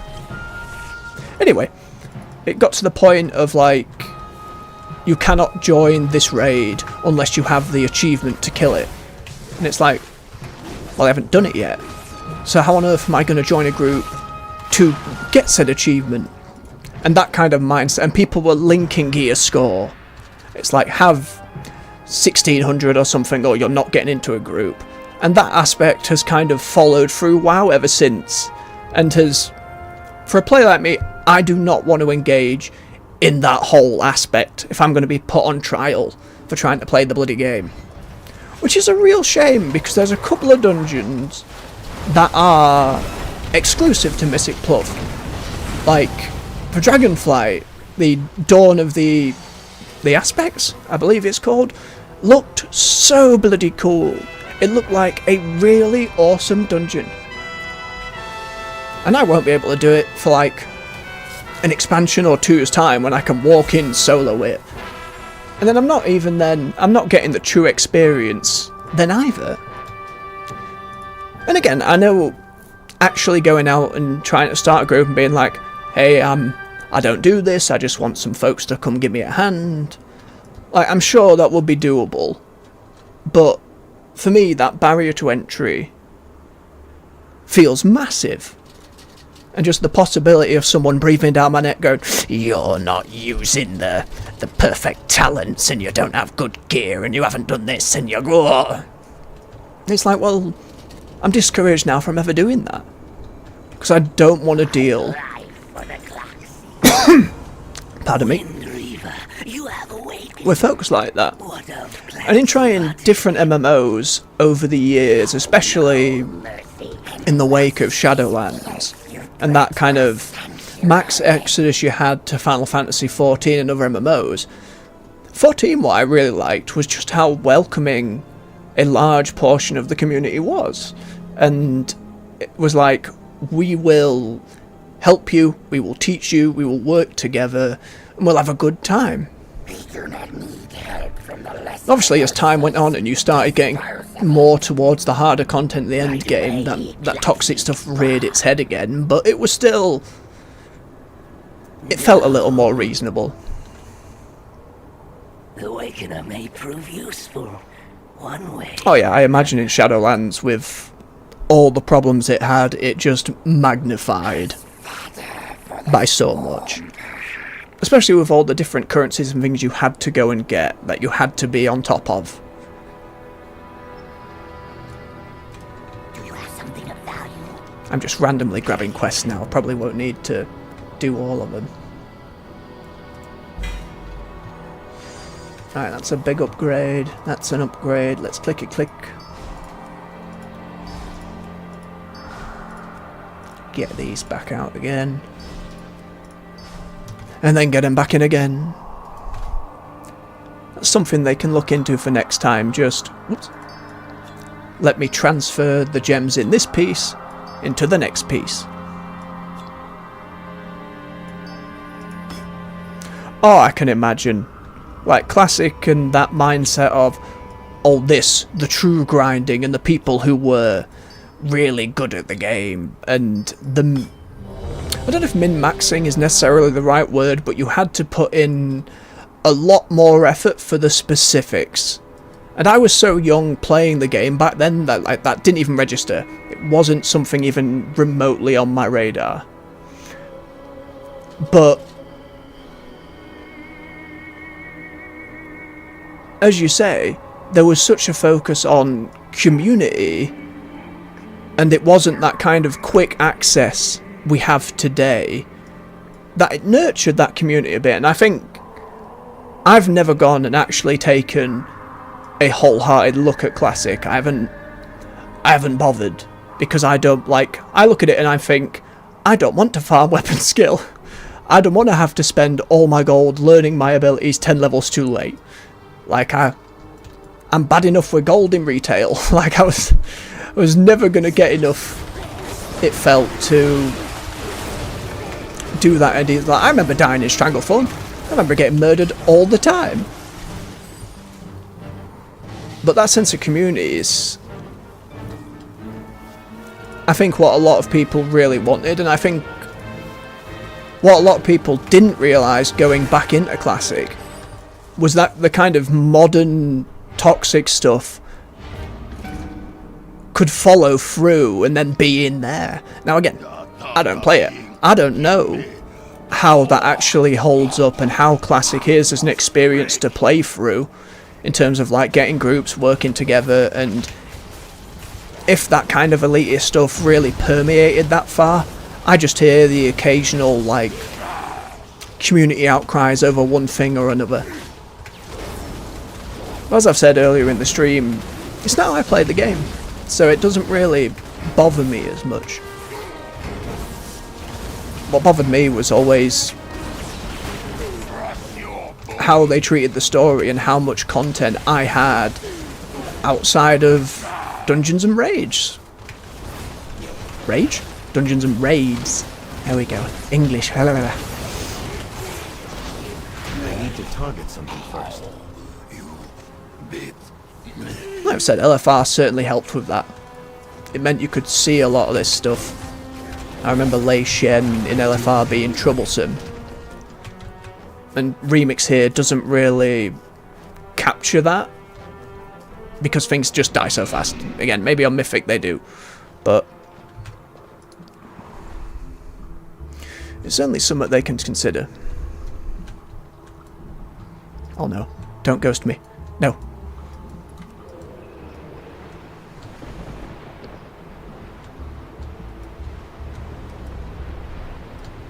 And I think that's the main thing. All this is to say, I'm not like nagging at people who like to play the game that way, who want to be optimal, who want to be pushing those numbers for Mythic Plus, who want to be doing all they can for the different. Please, no, no, no. Oh no.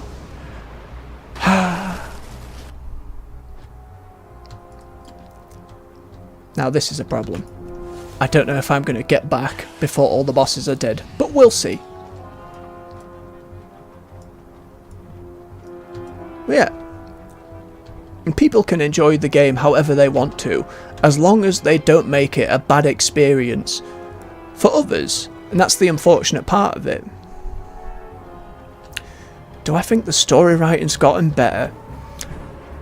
I think the direction of it has changed a lot, and I think in Dragonfly that almost homecoming vibe, that reset, that big reset, has been really important to kind of ground. And the fact in 2 days when pre-patch happens it's going to be the leveling experience, I think that's going to be huge for the game, for like onboarding new players. That's going to be brilliant. That's going to really encourage people to, oh, these are very clearly the main quests, these are the optional quests to flesh out the zone and the characters a bit more. And I think everything we've heard from the War Within betas and the PTRs speaks to what some people will complain, where's my war in my Warcraft? Which I still think there was plenty, and we've been doing plenty of warring for 20 years. But I think a lot of it has gotten a lot better.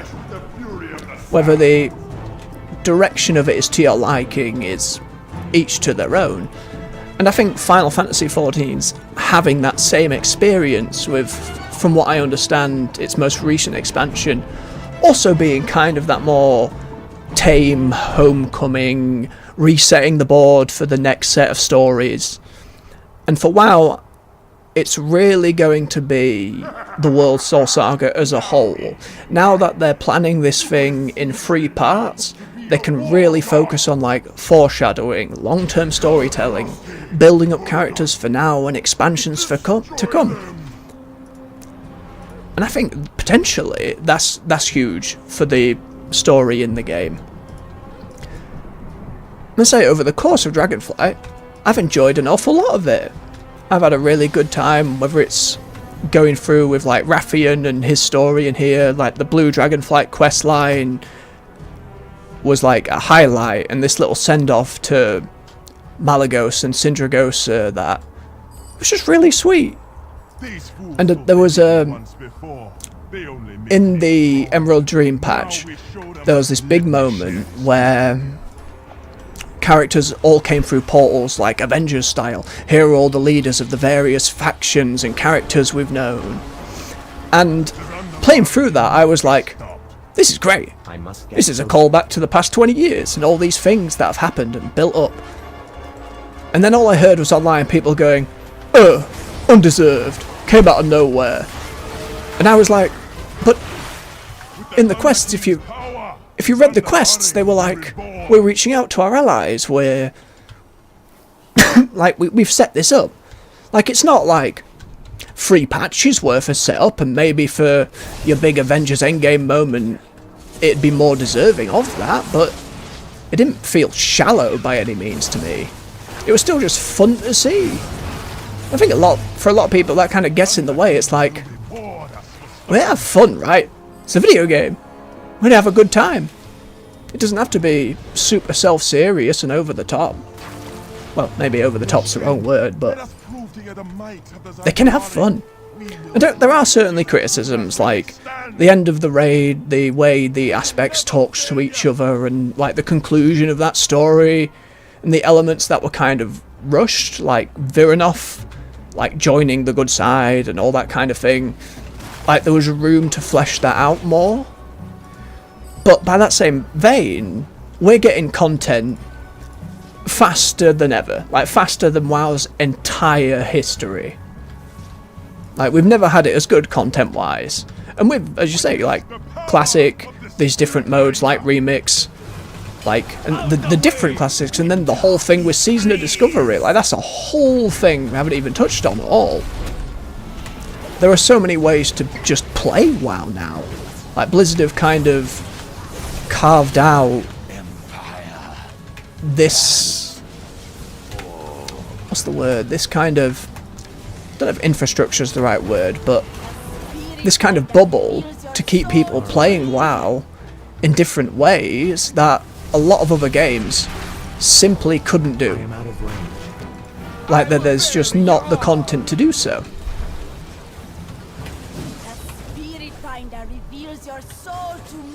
I've had this bug a few times when I was previously running through Remix, but I'm hoping it will be fine.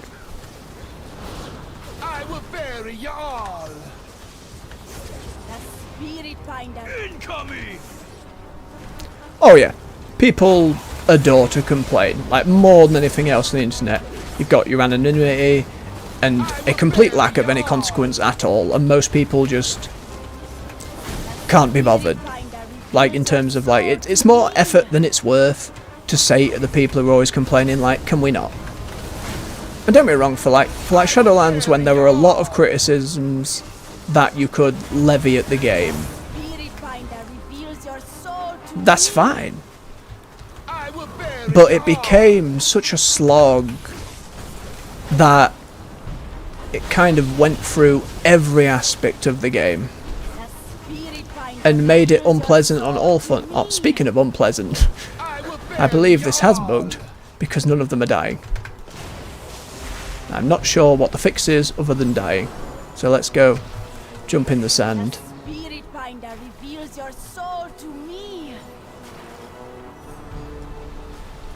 Ah, that's a shame. And I believe bugs like this were in the game when Mists was like current content.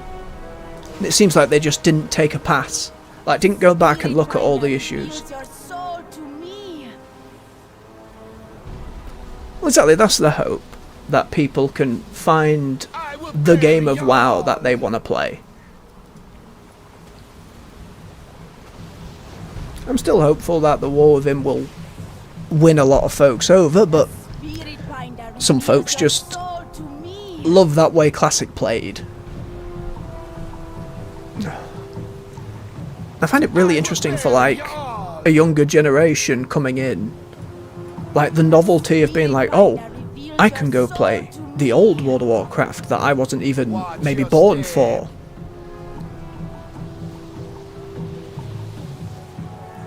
Must be a really interesting perspective, like without any nostalgia or with any of those like pain points. I'll have some conversations with folks who are in that position and how they feel about it. Oh no. The other problem with Remix and getting stuck like this, some people are so powerful they simply won't die. I mean, it won't help if this individual here gets yourself murdered. Now I imagine there would be a chat going off, and I'm sure people are arguing. However, for the sake of like my first stream and getting into this, I had disabled the chat, which may well have been wise. I will bury you all. See, that's even more interesting me, like coming in, trying Classic, like before retail, and then going to retail WoW. Like, it's hard to process, like, how that must be for folks. But again, when you've got that much variety, and if you've got the time, there's a lot to learn, and a lot to enjoy. I think that's one of the better parts of returning to WoW, or going to it for the first time, is a lot of that content is just there. It's just there. There's a couple of exceptions, like the Visions of N'Zoth event from BFA. Like, I missed that patch, and it had some really cool content. And like this different version of Stormwind and Orgrimmar getting corrupted by N'Zoth. That's really cool.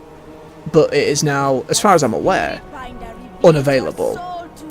And for a lot of games, that really aggravates me. Like something like Destiny, for example. I'm always tempted, as an expansion comes out and it does well, to be like, I could jump back into Destiny. But then it's like all these different seasonal stories are just not in the game. Like, even the newer ones, it's like, if you haven't been there month to month, you cannot access that story. But as someone who played like Destiny 1 and chunks of Destiny 2, and being like, oh my god, I have seen in these crazed timelines that this character is buried here, and then logging in, I don't know, a couple of years later and being like, oh, that character's now a quest giver. What happened? I assume we're kicking the immortal people. Sadness. That should do it now? Or are they trying to kill people who are... There we go. Okay. Up we get. And off we go. Blimey.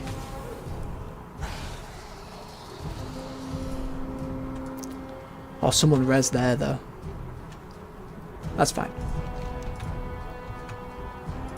What level am I now? 68.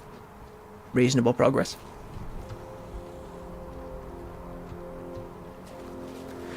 Yeah, like, I've heard their reasoning for it, but like, my point isn't even like the prune stuff. Like, they've removed whole expansions worth of content, but it's like, if you don't leave a way for especially returning players who have some investment in that story, in that world, and there are just these gigantic gaps, then a very brief intro cinematic glancing over some of it just isn't good enough.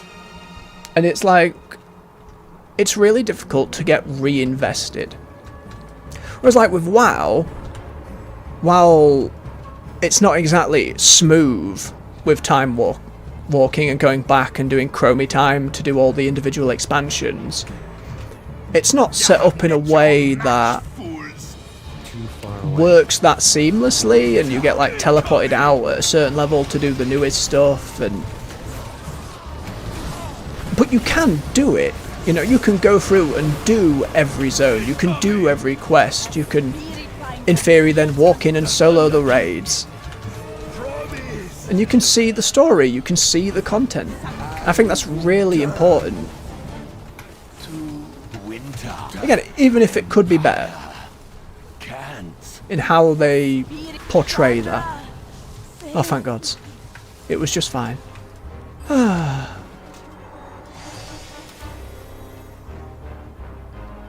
Activate the 7%.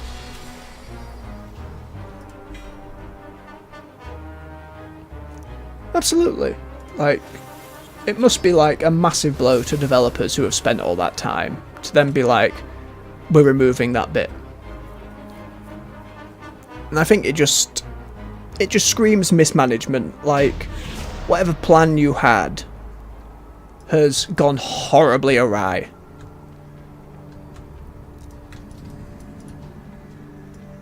And the game wasn't built for the ambitions you have. Death from above. Right, you want to fly me somewhere as well. Go on then. Where are we going?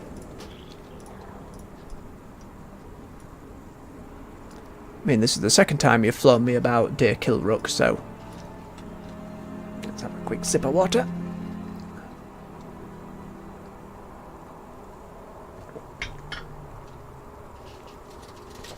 Oh, what time we on? About 11. We can do some more. We can do some more. These morning WoW bits were going to be 2 to 3 hours, so it's a Monday. Things aren't too busy. We can keep it going.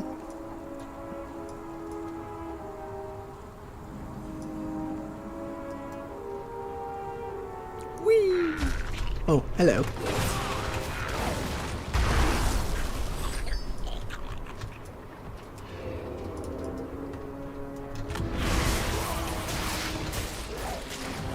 Chuck a knife. Come on, you can boot this person. Target.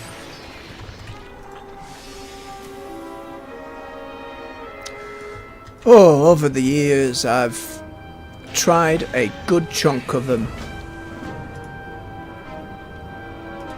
I think when, like, my first dip out of WoW, there was Ion Online. I played that one for a little bit. I enjoyed, like, the beta test of it, and then the launch just didn't stick with me. I played bits of RuneScape, tried it a few times, just didn't quite gel with me. Oh boy. There was a period of time where I just downloaded an absolute chunk of free ones and tried them all. What was that? Terra, I remember giving a good go, good solid try. Again, enjoyed that for a good while, then it just got super grindy. Then there was... oh man. You could like multi-class and stuff. What was it called? So I played it with a few friends. I can't remember its name. Like, I can picture the MMO I'm thinking of, but I cannot remember its name. And then I tried Star Wars one and Old Republic for a bit. It just kind of felt a bit like WoW when Star Wars was never huge sci-fi interest for me. Mass Effect was more my intro to sci-fi that worked. Star Wars I enjoyed but was never like big into. Oh god, there was one that never ended up coming out, like EverQuest Next. I remember testing that and thinking, oh yeah, maybe this will be alright, and then it got cancelled.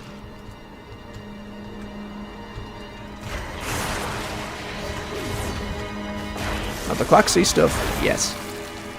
I think it was a shame they were so short-lived. Like, we are the servants of the old gods, and we will fight you one day. In 2 patches time, oh no. We're all murdered now. The same with, like, the Mogu as well. It's like, you've built these things, and... that's probably the problem of one expansion at a time. Things just being kind of left in the dust. I think the Amber Scorpion specifically was getting exalted with them. I do remember getting it and farming for it. I remember enjoying doing so quite a lot. I'm gonna say that kind of like farming world content is much more my cup of tea. Because if I'm not doing the higher end dungeons and raids, well, my time gets spent doing stuff like that. And I'm not the biggest like mount guy, but I like unlocking stuff. Return. I heed the call of the Klaxon. I am out of range. Alright, is that everyone there? Nope, I need one more blade. Alright, and I think for MMOs specifically, for the longest time, it was always chasing that dream of what WoW was without understanding what WoW did to kind of get to that point, you know. Vast majority of like WoW's main ideas were just taken and iterated on from other games. Like, while I don't know them very well, the older EverQuest, Dark Age of Camelot, the older echelon of MMOs, and then I believe doing instance content for the dungeons was a relatively new thing. It's hard for me to say if it was the genesis of that though. We are done. But now it's like, it's the same as every other game. There are these huge plans to aim for these huge numbers. I think one of the biggest problems is game player bases are so ravenous. Like, so eat all the content, and no matter how big your development team, no matter how many plans you make, you cannot keep up with it. Like, you're physically unable to keep up with it. And like WoW was like, took all of Dragonflight to get to the point of like the 8-week cadence, and then having things where it feels like, oh, I cannot do it all, I do not have the time. And that's fine, you shouldn't have to make it a job. But so many of them want that engagement, and the players who do get invested eat it up so quickly, and then you end up getting just a million posts and articles, oh, the Steam concurrent count is here, game is dead. And it's like, I don't know, people used to make servers for games for like 4 to 12 people who would just play with their friends on occasion. Like, games don't have to be that. I mean, the business reality and development reality of it is a lot tougher than that. And when companies spend huge amounts of money, like something like Suicide Squad, something like Anthem, and it implodes and they can't afford to keep it going, that just sucks. So just a shame. But even like smaller games, like there's a couple of live service games that I've really enjoyed that struggle to keep hold of an active player base. Because a lot of the player base that is there is like, oh, this is a dead game. Like, it's got under 300, 200 people playing it, so it must be garbage and dead. It's such a shame. Like, so much just gets lost in this gigantic pack of noise that is the constant release of games these days. Even someone trying to keep up with all that news like myself, you can't. There's just that much of it. Like, even starting this channel and being like, I love WoW and I want it to always be a part of like gaming for me. I want to see this World Soul Saga through thick and thin, and then being like, right, what am I going to play on an evening? What can I slot in on the occasional afternoon? And being like, oh, it's actually going to take me a while to get through all this stuff. Don't get me wrong, that's great in terms of I have content to make.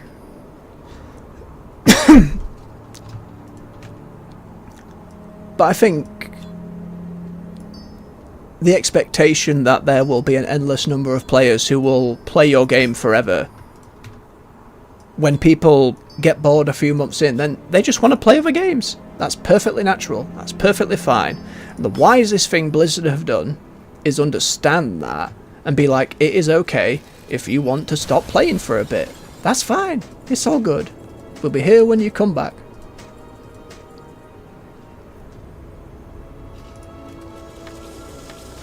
Oh yeah, those elements of this zone felt so novel, and made all those different, like, albeit I can't remember all their names now, given how long ago it was, but it added a lot of life to it.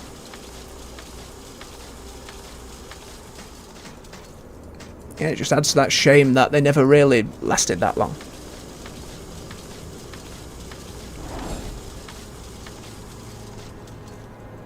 Oh, absolutely. There's new stuff all the time, and as much as people say, oh, games weren't as good as this era, this era, this era, there are so many good and awesome games that come out. And people say there were less way back when, but there wasn't. Still a lot of games. Just discoverability was harder in different ways. Now it's because it's such a swamp of, like, everything everywhere all the time. People make, hello, I'm here making content about video games. Like, there's so many ways to potentially be seen, but you're fighting everybody. Whereas before it kind of felt like, I don't know, if you were this was a little before my time, but like fighting games at an arcade, like, it will have been hard to stand out, I assume, against something like Street Fighter and Mortal Kombat if you were some just other unknown fighting game. It will have been much harder. And on that point, like, Street Fighter as a franchise still exists. It's had its ups and downs, but 6 is, some monetization problems aside, doing really well for itself. It seems pretty cool. We'll just wait for the next queue to pop, because that'll be leveled. We got another point.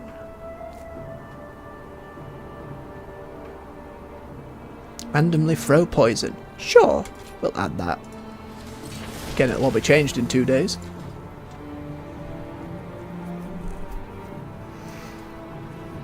I think the main thing for me is getting annoyed at, like, a player base that is so quick to denounce a game of dead. Like when Shadowlands happened, and we had that max exodus to 14 and other MMOs and to other games, it's like, oh wow, it's dead. It's done forever. And it's like, no. For a non-mobile game, it's probably one of the better doing games in terms of the money it makes them. It's probably kept Blizzard afloat. And that being said, it got cancelled in China as well. And they're only just reintroducing the Chinese player base back into WoW. And that's going to be a ridiculous bump for profits for the game, I'd imagine. That's going to be a really big deal.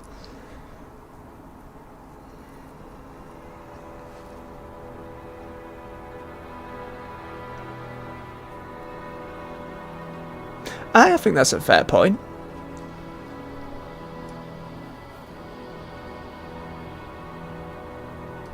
But I think having, like, rather than being like, oh, this game that I currently like more is better than that one, so other one is garbage and dead, I think defeats the point. I think having competition, and the reason, like, Dragonflight had to reevaluate and the developers had to change how they interacted with the community and their approach to the game, only happened because of that exodus. And then looking at your competition and going, oh, we can be tackling this, this, and this. We can be taking ideas from this, this, and this.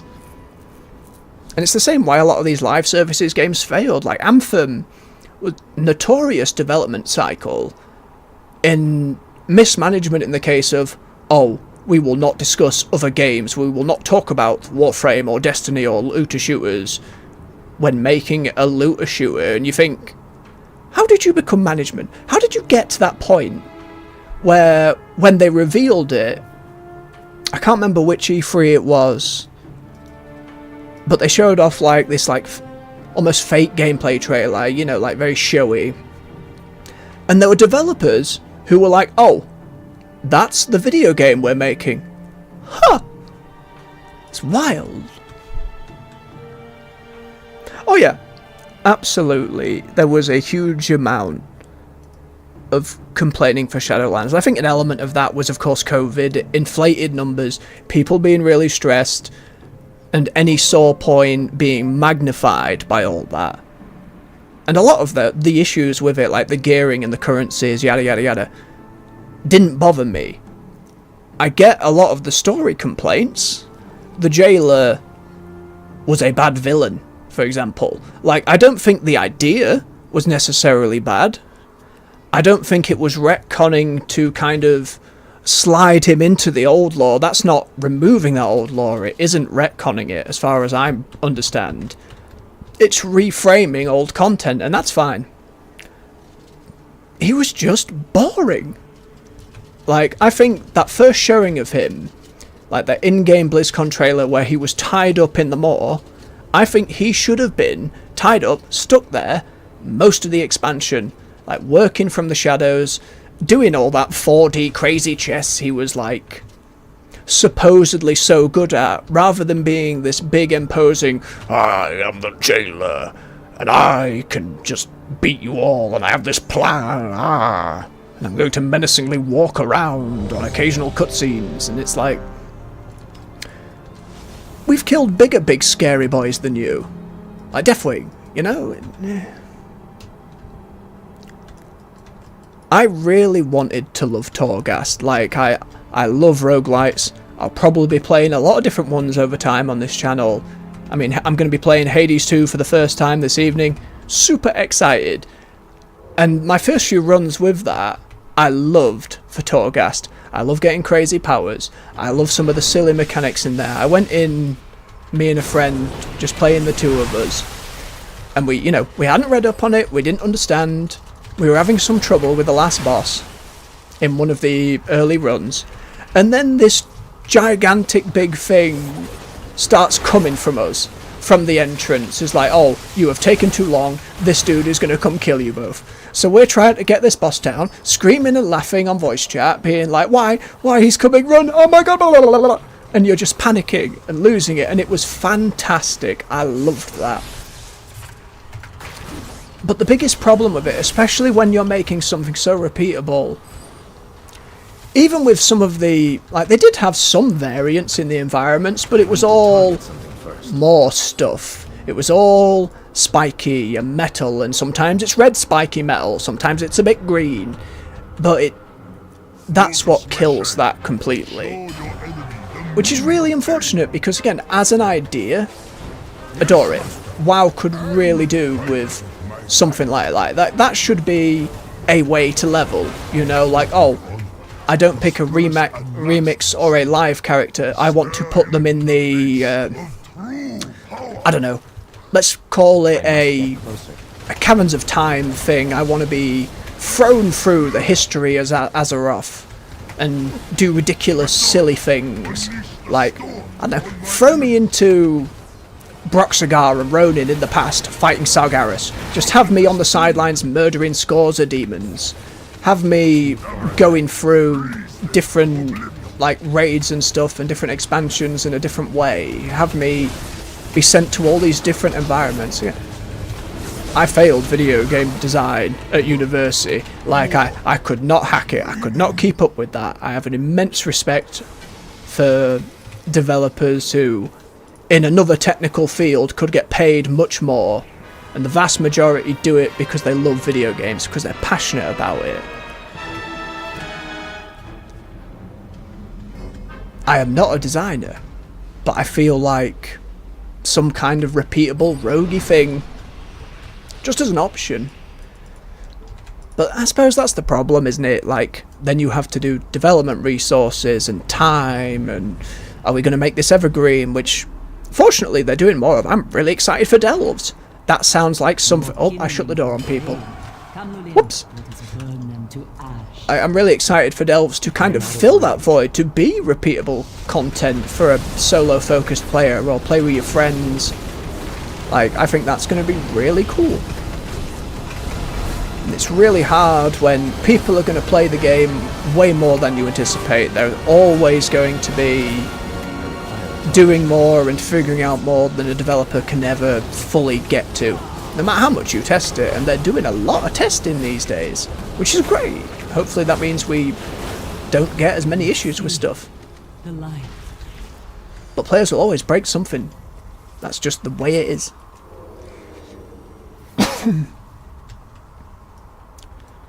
Again though, leaves me super excited to play content like that that is actually geared towards me, or the type of player I am.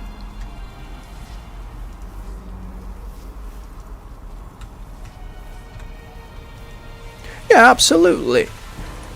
And I think that's the biggest problem with Chromie Time, is you do not get the story, especially for newer players. Like,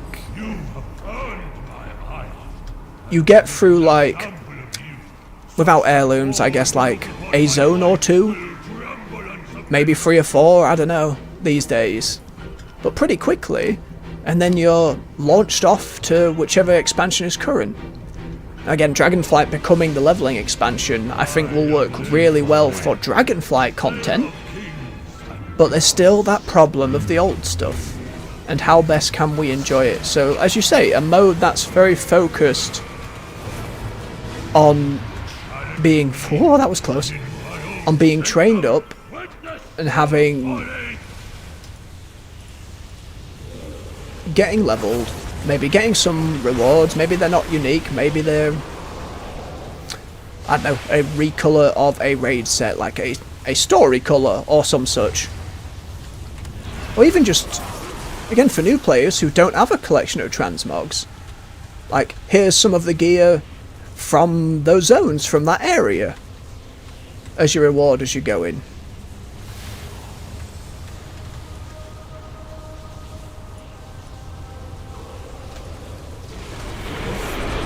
I remember this being troublesome in LFR.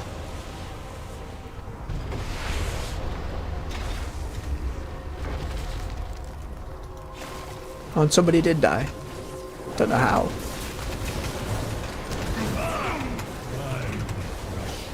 Do not stand in the lightning. Well, never mind. The lightning comes to us.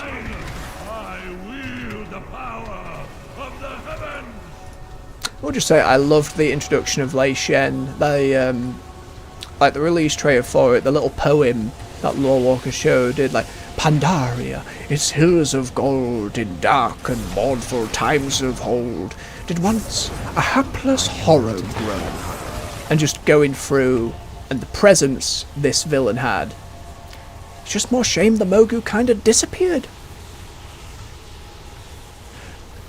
I mean, I think the problem there is everyone can be a good ideas person.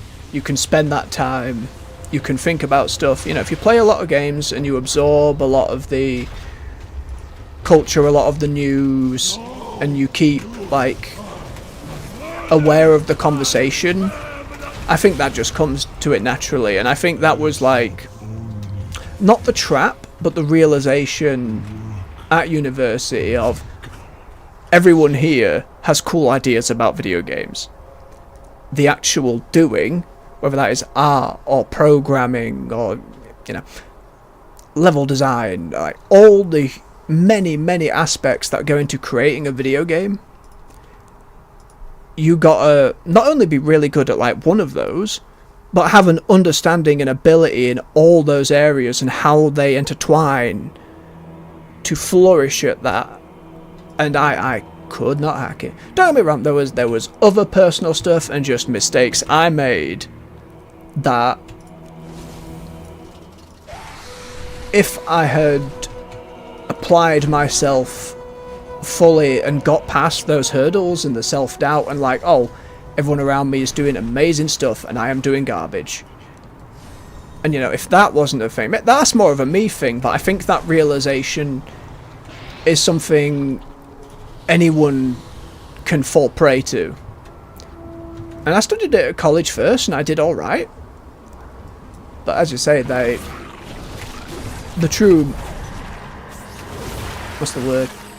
The true gravity of how much hard work you have to put into it, again, just leads me to have huge respect for developers, and that one of the other annoying modern... I'm just going to kill a couple of these till I pin. The modern of, oh, these are garbage devs and they don't play their own game and they're rubbish and they don't understand and yada yada yada. And it's like, the vast majority of these devs will get paid more doing similar jobs in other industries. Like, I don't know, it always rings hollow to me.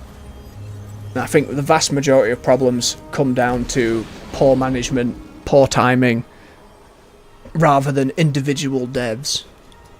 The fella making your crates, boxes, and all these different things in the environment, for example, the person putting the quest text together, it is not their fault something has tanked. Oh, big 30k bump, there it is. And that's another character slapped at 70. Excellent. Oh, I got mail. Where the hell's a mailbox? Probably... Oh, let's just slap one anywhere. What is this? I don't want another button. Don't do it to me. Nope, that's another button. That'll do. Let us fly back to the Vale. I imagine there'll be a mailbox there. Do I have mailboxes available? I do.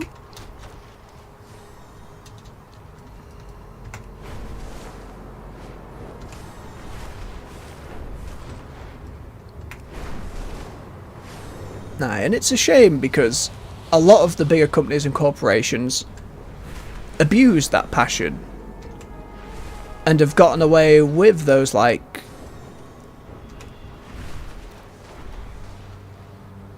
the lower pay in comparison to other industries. Like Blizzard, notorious for it, for like players who love the game wanting to get into video games, wanting to work on their favourite video game, and being able to exploit that from like a managerial point. And I hope it's better, but week by week the game industry shows just how cutthroat it still is and how nasty the whole CEO business side of it really is. It's awful to see. You know, the past like 2 years we have had more layoffs in this industry than I am unable so to many. carry more of those. Oh. What do you mean I can't delete that? I already have one. Whatever game. This character is now done. Whoop.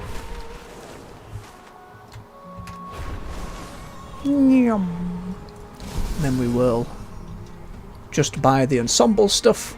Let's have a look. There you are, Grandmaster.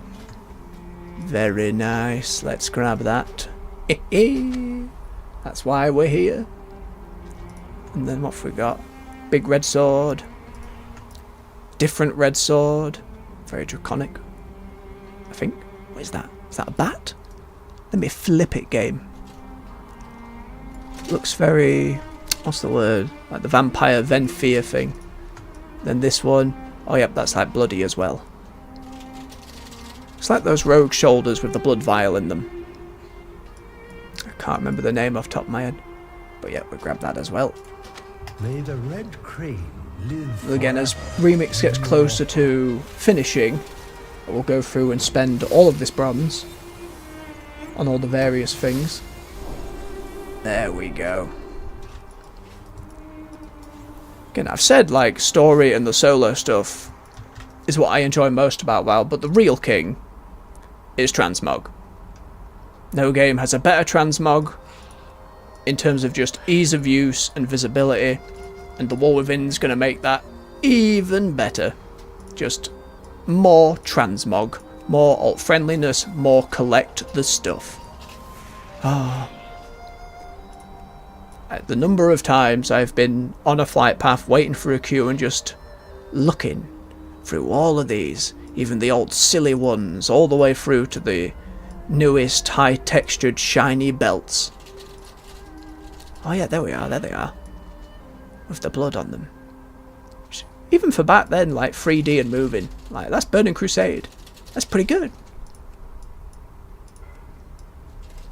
Some less so, like it's just sad face. You know, oh, this was my reward for killing Kildraden. Oh. Oh yeah, having legendaries like be unlocked was just mwah. Like, especially when you've spent the time to go and get Shadowmourne. Like, especially at the time, was just a huge improvement. And having it like unlocked for classes is, I think I did so at the start of the stream, but I'll quickly jump in. Where is he? Wolf was in Valdraken. Come on, fella. Like, the moment they said, oh, it doesn't matter what's the word? Armor type, that's probably it. Armor type of gear it is. As long as you have it.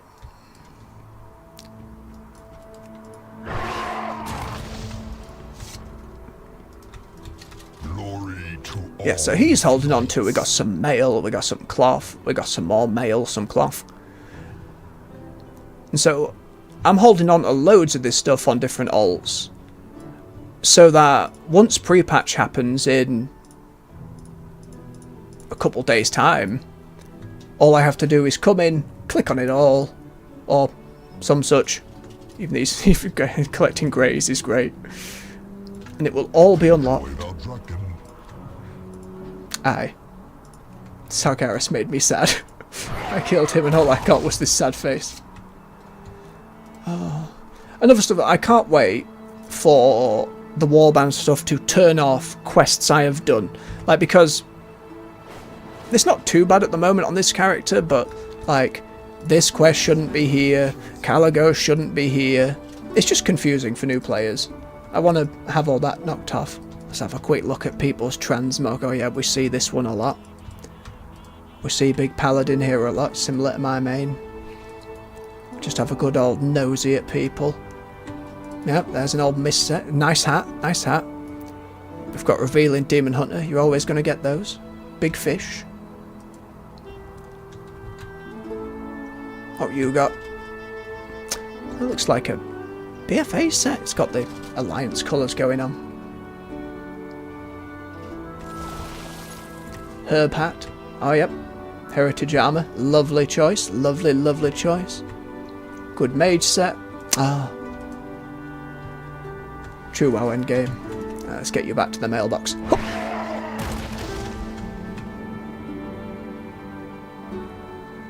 Yes! That was a recent weekly reset of... Even though they can't just let you redeem the tokens, the tokens will be... And this wasn't the case when they first announced it, but now they're like, the tokens will be warband bound. So you will be able to trade them to the appropriate character, take them to the vendor, and unlock the gear. Still a little bit of a faff, but, you know, better than it was.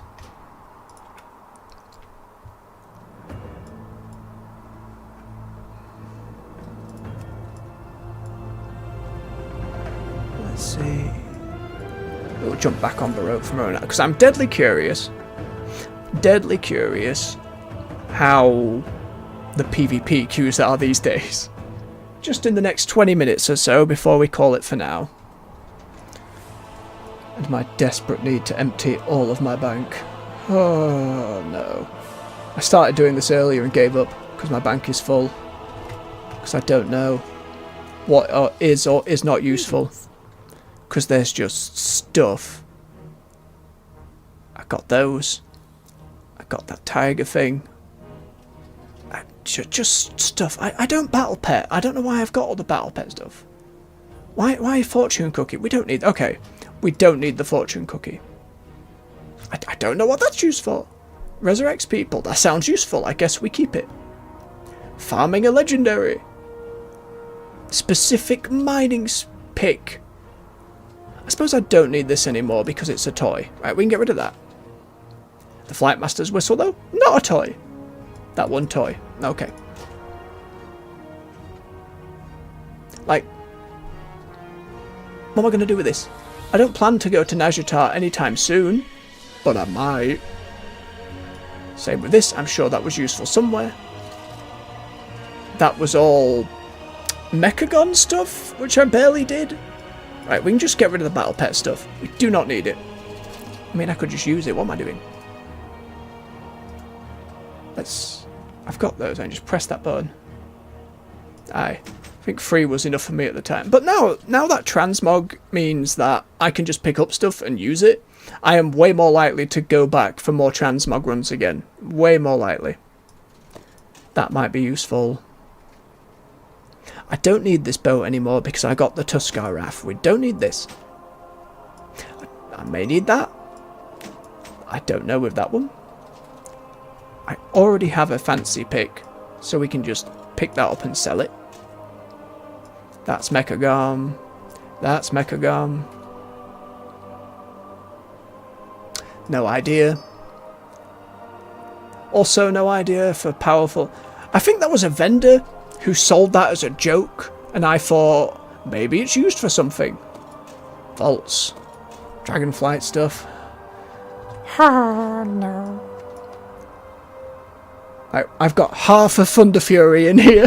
I can't remember when I got that. It was a long time ago. I think I've got some of them. I got one of those things for the Mist Dragon. Some Legion stuff, like all these Mechagon parts. Maps. Other stuff. It's so much. Like, I'm just praying the Warband Bank will sort that. Like, I've still kept artifact stuff. Like, I know, like, I can transmog them now, but these were important items, right? These were, like, there's Shadowmourne, you know? I spent the time. I have it. You know, I don't want to just delete it. Do you mean I haven't collected this appearance? Binds when equipped. Did I? Right, well, that's in there for now. We've got the old Pandaria cape. And a different one. I think that one was Shadowlands, I've no idea. Got books, I kept some books. Got more crafting stuff. This, which should be a toy, there's just so much stuff. This seemed interesting, it's just a blacksmith hammer. But like, it was specific, and had a name. Like, why would I throw that away? Oh, and I've got all this soul bound stuff. Right, this can probably be better served on, like, because I remade my bank alt to level them in Remix, so that's probably not helped. Right, let's take that stuff out. I can take that out. We will send those all to other Baroque.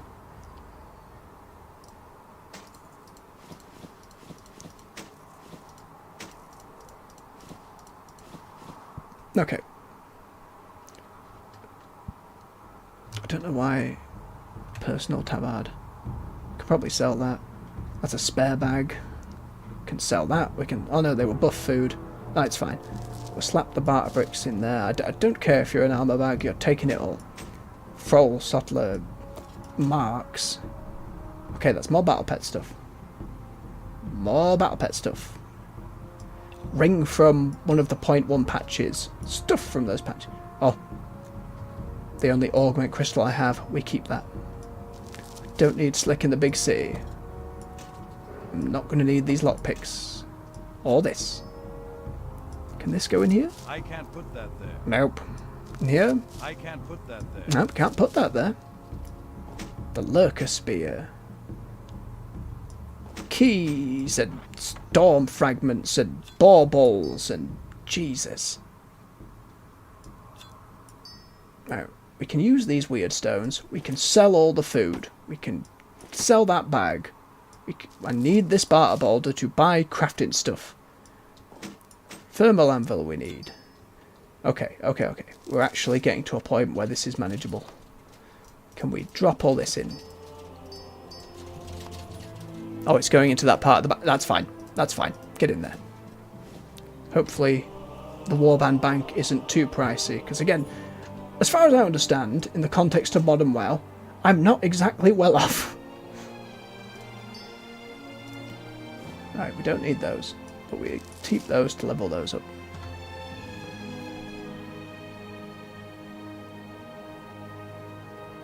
I imagine at some point, like just infrastructure-wise on their end, it could be a nightmare. Like, I know for the Warband stuff specifically, they've had to rebuild, like, foundational code and things that built WoW, and why it's taken them so long to do something like this.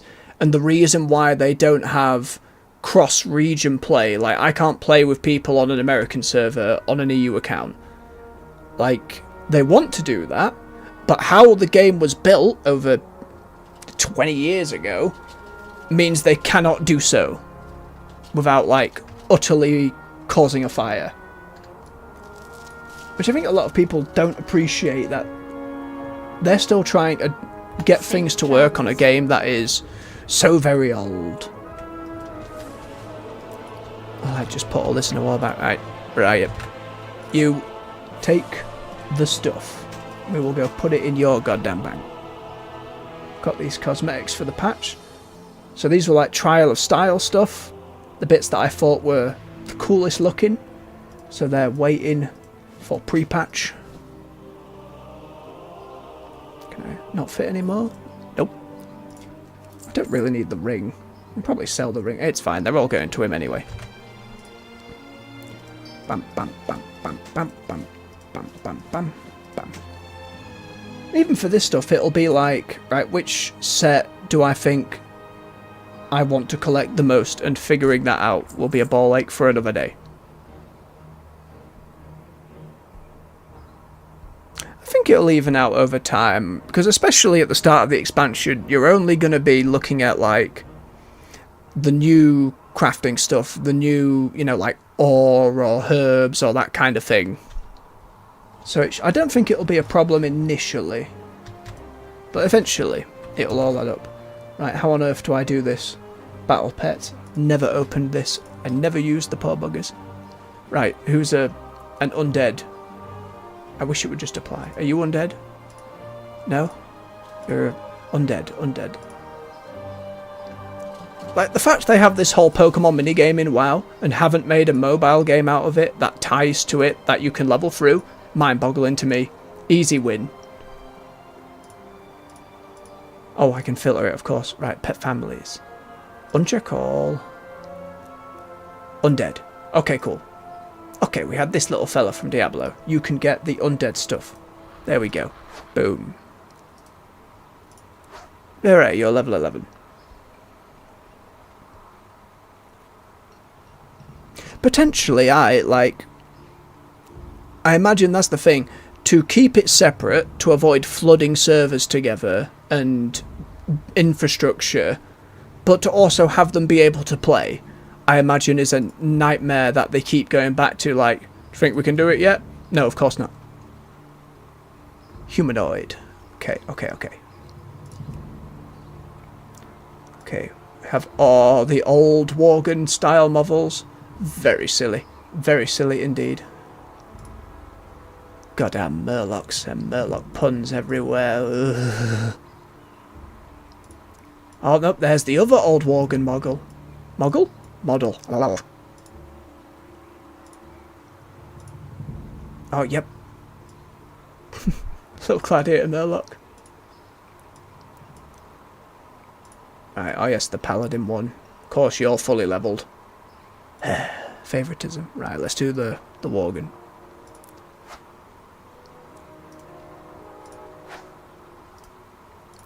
Just get you leveled up, come on. Yep. Getting rid of all this stuff and actually using it, not just selling it.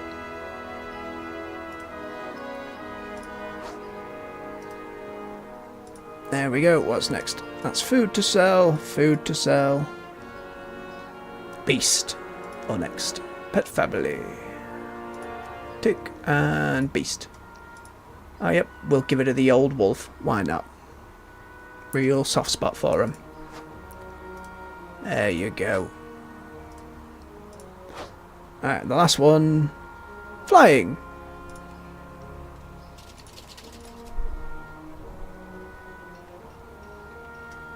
No, I can't have brought another Warlock punch to this world. The Woggle, the werewolf Murloc. No, absolutely not. Why are you level 23?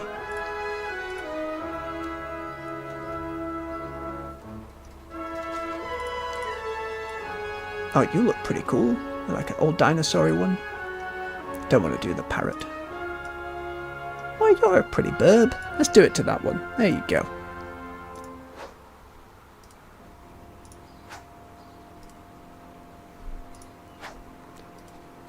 Alright.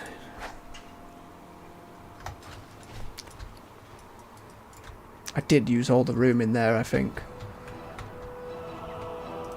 Like there was no more room at all, right? Oh no, we had a little bit. And we're out. Drat. And again, I've got all these books. Like, all books. Oh, I don't need that. I'll pop you in there for that. Yes. Okay. I don't need... Oh no, that's somebody's named fishing line. I don't want to get rid of it.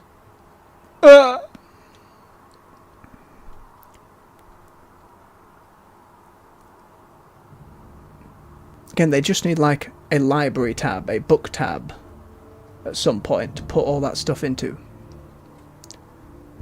There must be something that's out of place here. I do not need mission increase for old Legion stuff. That will be fine. Okay.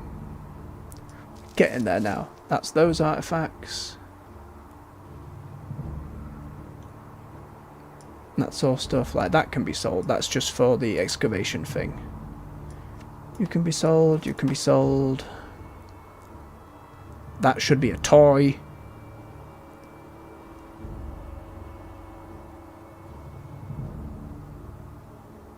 Culturian cooking recipes, god damn it. Play fetch with companions. That's too cute to delete. I'm never going to do it, but... Oh, the dream seeds and the goddamn... But I may need them one day. Okay, this I was just throwing on the auction house and wasn't selling. I'm just going to get rid of that. That's fine. Right, and then we can bob these in wherever the hell it was. You're sellable as well. We're nearly there. Blood letter. That should go in the letter bag.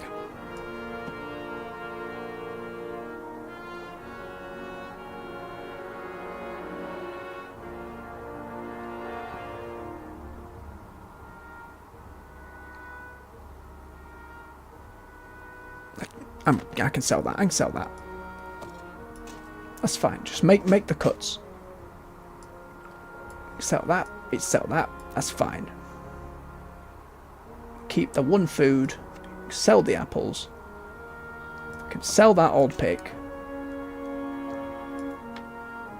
I don't know why we have a water totem. Oh, it's another excavation thing. God damn it. Well, I guess that's staying there for eternity. I spent a while trying to think what fits the Dragonflight vibe, and I just managed to catch the Trial of Style, and this one won, like, more than once, and I was like, yeah, that fits the vibe. Again, it being one of my favourite parts of the game is to spend a stupid amount in the transmog screen. Right, I need a vendor. Any vendor. You. Hello, Edna. Well met. Please take all my garbage. Let's go in. Don't need it. Merchant doesn't want my ominous conch. How could you?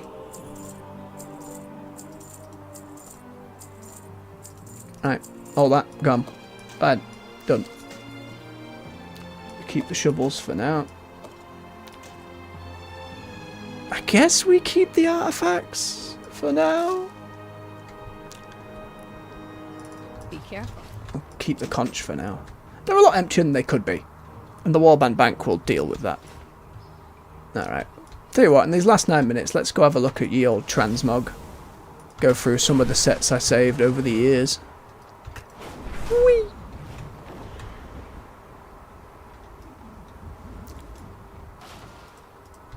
Alright, let's have a look. My god, void storage exists. Wait. I could have... Like, this is 2 whole banks. Oh.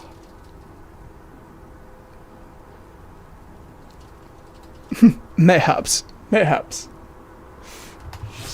damn it, voice storage. Why aren't you in the bank? Why are you in this room? Go to the bank.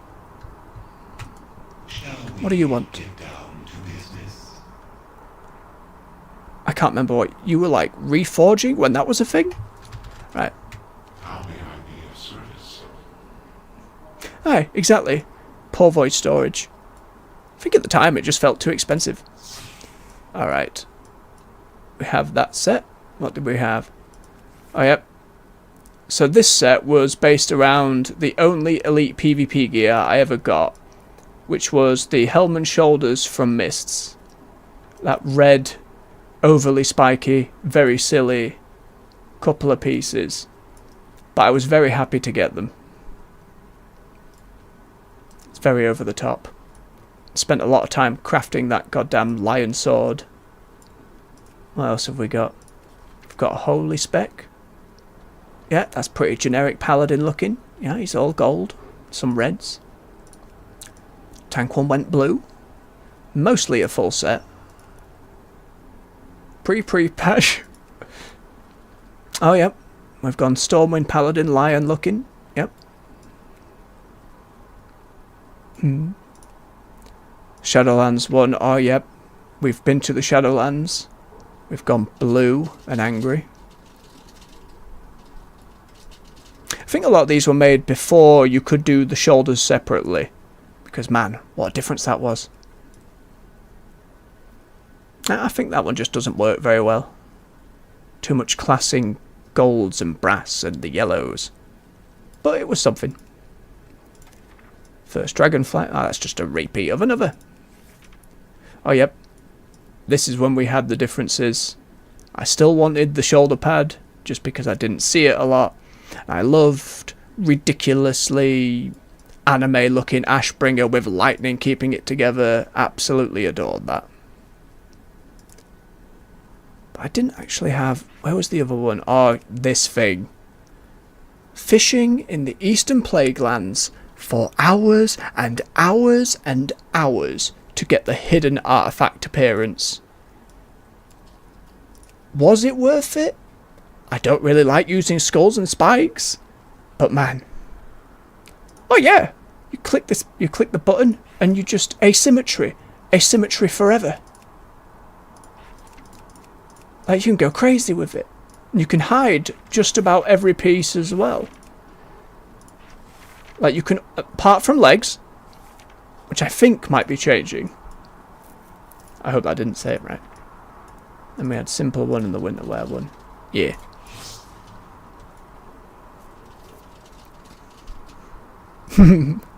I completely understand. Like, how long since you've played So Critical? Like, so I can establish a baseline, because again, transmogs come a long way. And customizable dragons and like... Well, you said Shadowlands. I think it was Dragonflight when they added the individual shoulders for transmog. Give me that tendy. Yes! Welcome to the Right, off we go. I've got last month's Frozen.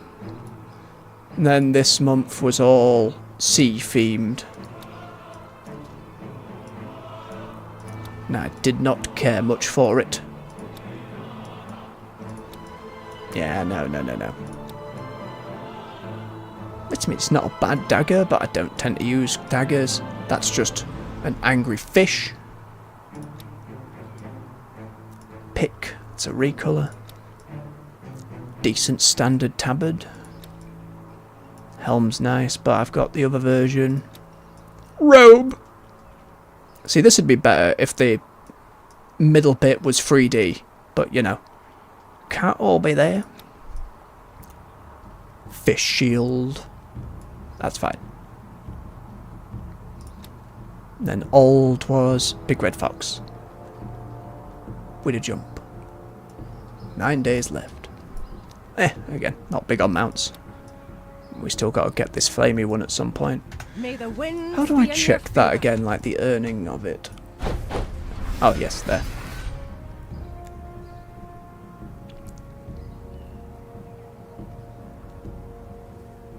Ah, that's fair enough. I think... Ooh. As far as pets go, it's unique looking, but still. I can still earn 300 more.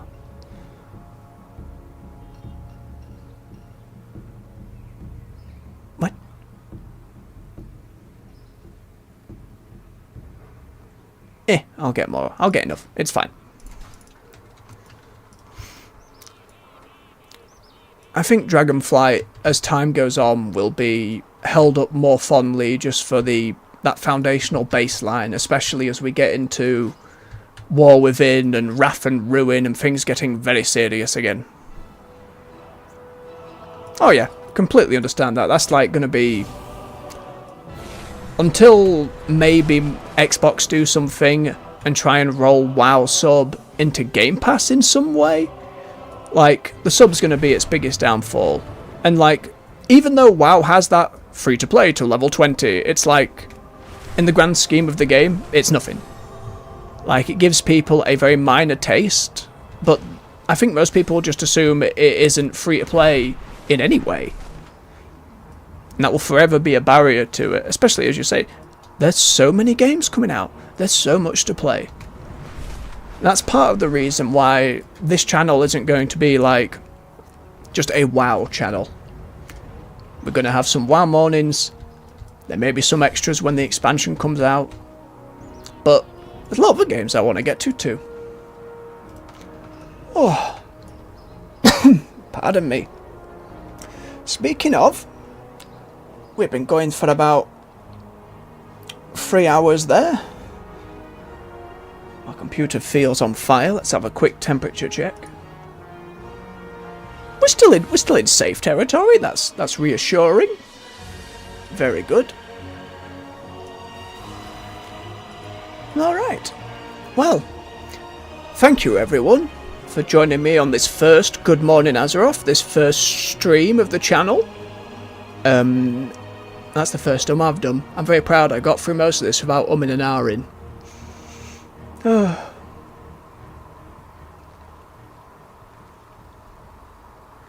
That'd be a really good way to encourage people to see the game. Yeah, absolutely. They can do whatever marketing jargon they want, but it lets people be like, this was the World of Warcraft. And maybe that old stuff will make you go, huh, I wonder where the game is now. I suppose you run into the problem of like, well then what are the classic realms? More to ponder for another day. Right. Thank you, Sir Critical in the chat. Thank you for everyone who has been here watching. It's been exciting, albeit nerve-wracking. If you would like to support what I do here, I've got a shield now. I've got to be like, please like, comment, subscribe, work that algorithm, get that engagement going. Let's get this ball rolling. I will be back later this evening in the UK time, about 6 PM or so, with my first jump into Hades 2. I've been holding off playing it most of the year. I am extremely excited to get dug in. You can also support me on my Patreon, which can be found through the YouTube. I don't expect folks to do so for a long time, but it's there and I've got to start shilling now. Otherwise, thank you again everyone, and have a lovely, lovely day. And thank you again, Sir Critical. Alright everyone, much love, take care.